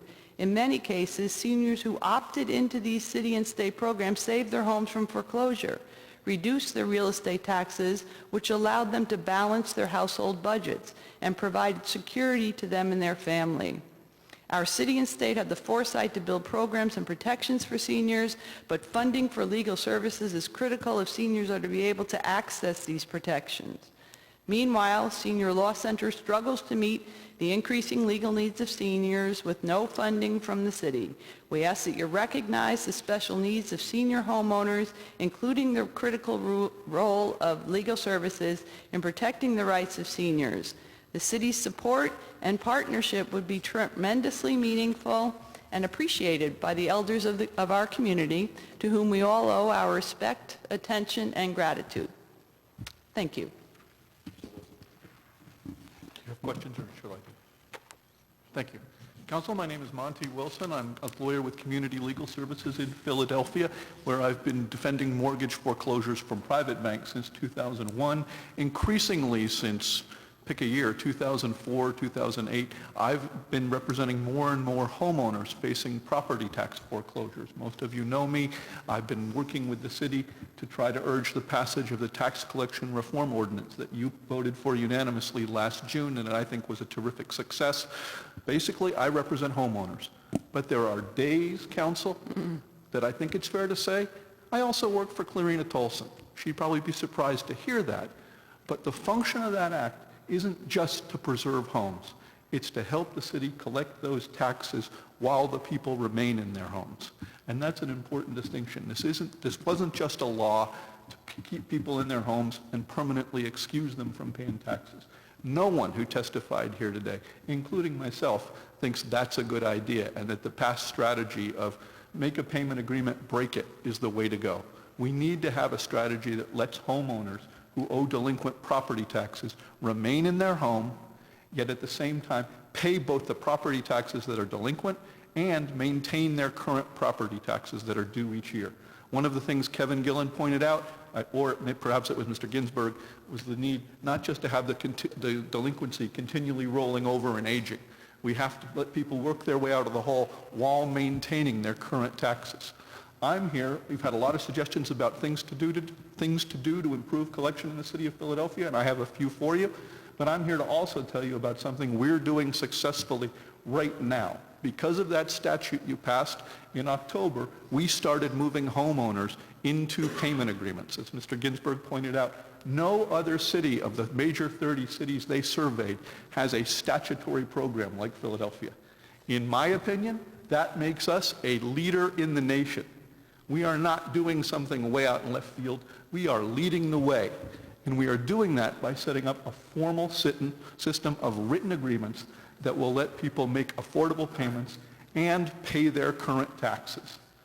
That is not just something we should think about as an afterthought. That is key to the collection efforts you are making. You've heard a lot about early intervention. That is a form of early intervention. I have a dream, to use another metaphor, we've heard a lot of metaphors here today, that one day no one will come into my office who is more than 2 years delinquent on their property taxes. Amen, brother. That it's easy to get them into a payment agreement, they pay their current taxes. If they're a senior, perhaps they're eligible for a loop or for the senior freeze, and that's the end of it. We don't have to deal with $20,000, $30,000 property tax delinquencies for homeowners. The item I passed out to you when the hearing began is a copy of the current contract homeowners get now when they enter an owner-occupied payment agreement. I wanted you to see what's happening right now every day at the Revenue Department and at the city's two co-councils. In the past, when we've heard about default rates on written hardship agreements, in my opinion, those have often been written agreements where there was no actual agreement or form of writing saying these are your obligations to the city and this is what we will do, and at the same time these are your options. Many of those agreements in the past were simply verbal. You went in, you met with someone at Revenue, and you agreed to make a $50 payment. You made it for a few months, and then it fell off the edge of the earth.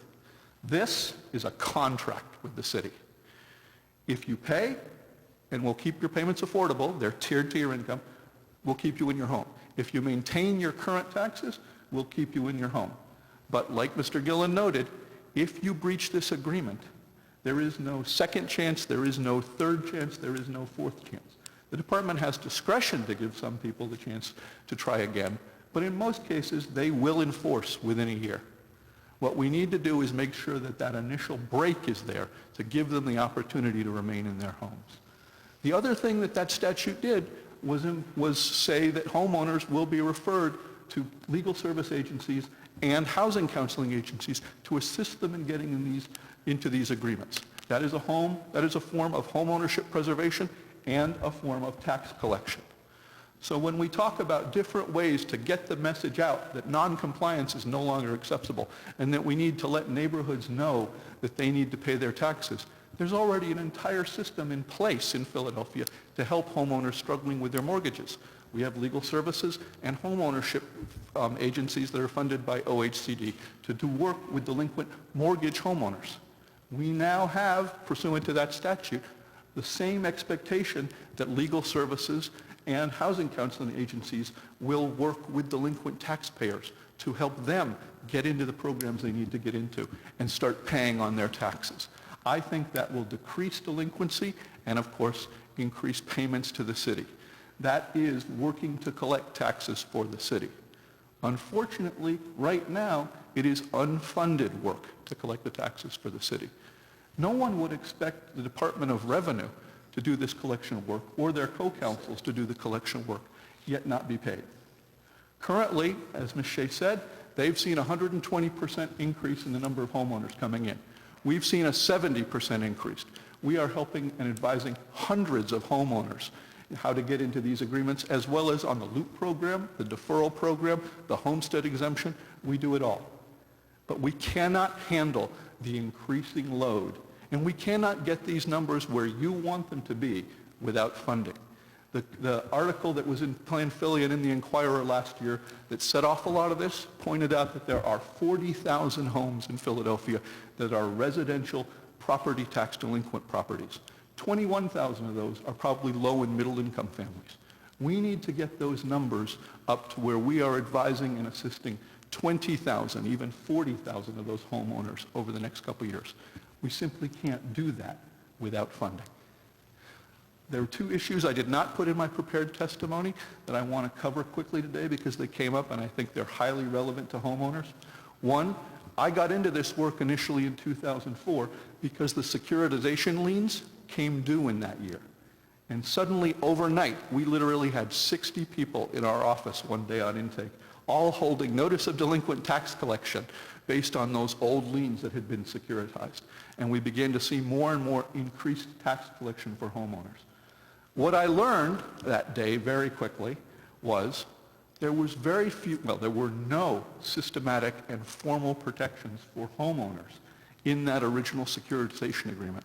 There was, and I sometimes wonder if I'm the only person who has an extant copy of that, an agreement by City Council that no senior would lose their homes, and that there would be a hardship payment program, and that there would be something called the lien substitution program, and that there would be $1 million set aside out of that lien sale as a grant program for low-income homeowners.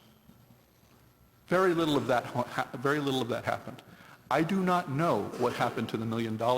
As far as I know, no low-income homeowner that I ever represented received any of those funds. The lien substitution program did happen for years, and I think that's what made the program largely keep homeowners with delinquencies off the radar. But in 2004, it was just unilaterally ended by the city.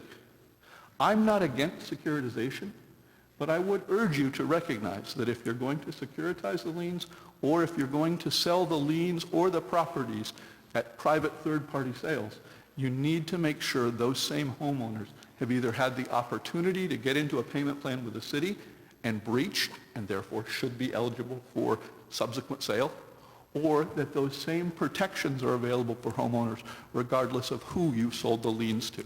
We cannot have two different classes of homeowners, those who are lucky enough to be collected on by the city and those who unluckily find themselves privatized. Secondly, I want to talk for a minute about redemption. There was some brief testimony that redemption is unfair and that perhaps it should be eliminated. I do not agree. I would urge council, before you consider urging Harrisburg or taking any action to eliminate redemption, to look at it carefully.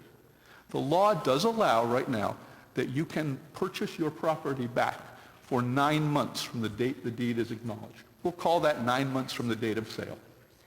Upon payment in full, if you are an occupant of the property who has lived there for 3 months. That essentially means this is not an option for everyone. You have to have lived in the property. It has to have been a residential property. You have to have been there for 3 months at least, and you must make payment in full. This is simply not an option for most people in Philadelphia if they haven't paid the taxes already. I would urge council, number one, before considering moving against redemption, to get the data. Are we suffering from a flood of redemptions in the courts? 90% of the work I do is with homeowners, and I am doing an increasing number of redemptions. But I'm still, in the past 10 years, have perhaps done only 10 or 15. If we have a flood of redemptions and purchasers at these sales are complaining that their title is impaired, there are steps we could take beyond elimination. We could shorten the period for redemption. The buyer isn't even required to make payment until 60 days after the auction. We could limit the redemption period until the deed is recorded. We could limit redemption to owner occupants, so it would be something for homeowners only. But I also want to highlight for you with redemption that the reason I don't think there's a hue and cry is because those third-party purchasers aren't upset when someone redeems, because they are paid back in full. All their costs must be covered, and they must be paid back with interest by statute. So by and large, in every case where I have had a client where I could do redemption, there's been no problem. In fact, the city has been the party who has come in and said, well, it's not just the taxes. Remember, you must pay all liens in full. Water, gas, any lien on the property in order to redeem. I understand why there is a feeling, why should someone be able to do that if they let the property go for sale? But I would urge you to look at it carefully and get the data on whether this is really a problem before you make a decision to say where someone can buy back the property that they live in and pay the city in full. Why would we stop that? I've already gone over my cry essentially for why we are already working for the city and doing work that needs to be done to collect the taxes. Right now I have a law intern and a Penn Law student intern who are doing a lot of the work for homeowners who are your constituents, including, and I think council will be interested in this, drafting a comprehensive real estate property tax handbook, which we intend to be a guide, not just to our low-income program and the owner-occupied delinquency program, but all the tax programs. Hopefully that will become something that revenue finds useful enough to give to its employees, perhaps even adopts. Hopefully it's something that your staff will want, that all counselors will want. That level of message needs to get out there so that the people that are doing this work have the expertise. We've had a lot of metaphors today. The one I want to use, besides being a tree or a house, is we're a little bit of a virus. We are in the position to be out there in the community already to get the word out. Legal Services has a reputation in North Philadelphia and South Philadelphia and West Philadelphia. Homeowners know they can come to us. Beyond us, the housing counseling agencies, the HUD-funded ones in Philadelphia, of which there are 26, are already in those neighborhoods. You want to get the word out about tax collections and the options that are available? Get the word out through what's already there. And just like the common cold, pretty soon everybody will have it and everyone will be getting paid. The last suggestion I want to make is one that I think is a winner for everyone. Right now, to the best of my knowledge, it is possible for a taxpayer to pay their property taxes in one lump sum via a credit card electronically to the city of Philadelphia. However, it is not possible to pay it in installments electronically, automatically debited from their bank account. Not their current taxes, not their delinquent taxes. Mortgage companies have been doing this for years, not because they're the friend of the homeowner, but because it works for them. You want to reduce default rates on taxes. You want to reduce default rates on agreements. You want to reduce the erraticness of collection and make collection easier? I think it is a win-win, both for the homeowner and for the city, to set up a system, not just where you can call in and make a credit card payment, but where you can authorize the automatic monthly electronic deduction of your current taxes, hopefully in advance so that when you arrive at the end of the year, you've paid in full, and a separate withdrawal towards your delinquency if that's necessary. That will guarantee a certain flow of income to the city and keep the homeowner in their home. I don't see how we could not possibly work towards it, and I would urge council to urge the Revenue Department to make that a priority. In closing, we're doing good work. You're moving forward. Surprisingly, I want to be one of the tools in Ms. Tolson's toolbox. But in order for legal services, the Senior Law Center, and the housing counseling agencies to do that, we need the funding. And I hope you can see your way to not just giving us the money because it helps homeowners, but giving us the money because it helps you collect the property taxes each year. Thank you. Thank you for your testimony, Councilman Jones. I just want to thank both of you, the Senior Law Project, who's meeting with my staff today, I believe, and Community Legal Services for what you do. You are the moral compass for me not becoming affixed with Nicholas Panarella's kind of intoxicating collection efforts. I understand that there are unintended consequences that come with that, and one of them is homelessness, and one of those things has an adverse effect on poor people trying to maintain. So I applaud you on your work with reverse mortgages. We just had a case come into our office where individuals, after the demise of their parents, 6 or so kids that lived in the house are now going to become homeless. Right. Because they're calling due the amount that was given while the mother was alive. And so those are the kinds of services that we need continued. And I heard it at least 7 times. I counted the number of times that we don't pay you, we don't fund you, we don't. So it got through to at least me. Good. And so we will take a look at that. Predatory lending, something that Councilwoman Tasco has long been a voice against. And we did something together on the mortgage diversion program, calling stakeholders together when we saw the high number of sheriff sales coming in the city to bring banking institutions, advocacy groups to come with Judge Rizza to do an award-winning national model for diversion. And I also salute Maria Sanchez and Bill Green for introducing the bill and law that you spoke about, approved by members of council. So we appreciate what you're doing. We know that we should pay you at least attention, and if not something else, for what you do for our constituents, and we get it.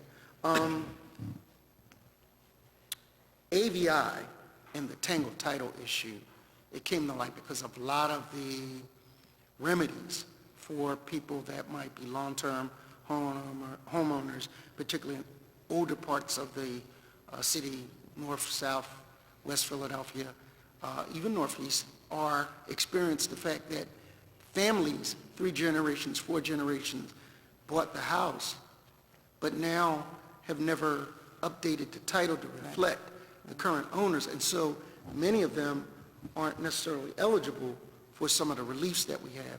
So, Well, when we created the legal services community weighed in on those payment plans, we advocated and were successful in getting equitable owners eligible. So an equitable owner is somebody who you won't find their name in the city's land bank or the land records. It's somebody who's living in it and is an heir of the person who owns that property, and that makes them the equitable owner. And thank goodness we were able to work with revenue to get those equitable owners protected. But the city wants those titles cleared, and they want those deeds transferred to those owners so that the day will come that our record owners will be listed on our rolls and not, just the heir of it. so that's when the issue came to at least my light. And the other part of the shoe to fall of that is they can't get loans on home improvement Right, and the city's basic repair programs, for Correct. instance, they can't opt into those. Right, it's terrible. And that's when the repair scams happen, because there's no other alternative for these poorer individuals. So I just want to thank you, and we heard you loud and clear, at least on several occasions, that we have not funded you, which comes as a basic surprise to me, because you're an integral part of what we do by way of our outreach and protection for our constituents. So thank you. Thank you. One slight correction in the record, Councilman. We don't pay Senior Law Center. We do pay community legal services. Maybe not enough, but we do I pay was going to make that correction. Oh, You don't fund us for this work, though. Councilman O.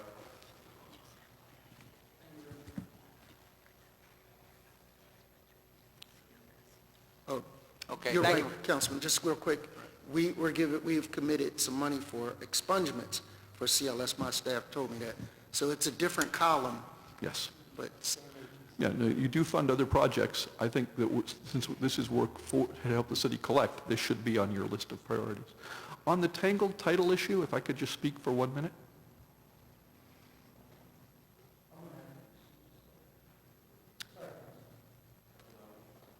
Yes, thank you very much. Well,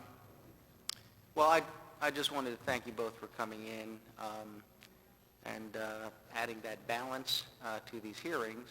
I think there are a lot of very valuable programs that need to be funded, such as yours. We are faced with the issue of the fact that if we increase taxes and fees and other things, once again upon this population, it makes it even more burdensome. And we have a lot to fund. We're short on funds. Everybody's aware of the schools and things like that. What's on the table is this uncollected money.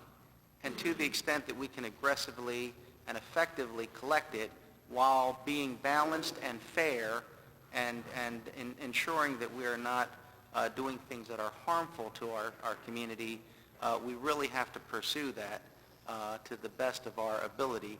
And I hope what comes from this, with your input, is an ability to put all our heads together to come up with a way of ensuring that we are able to receive these resources and put them to work as quickly as possible. So thank you for your testimony and time. Thank you. Thank you. Thank you very much. Thank you. Is anyone else to testify on this resolution? Seeing none, the hearing of this resolution is recessed to the call of the chair. Thank you very much.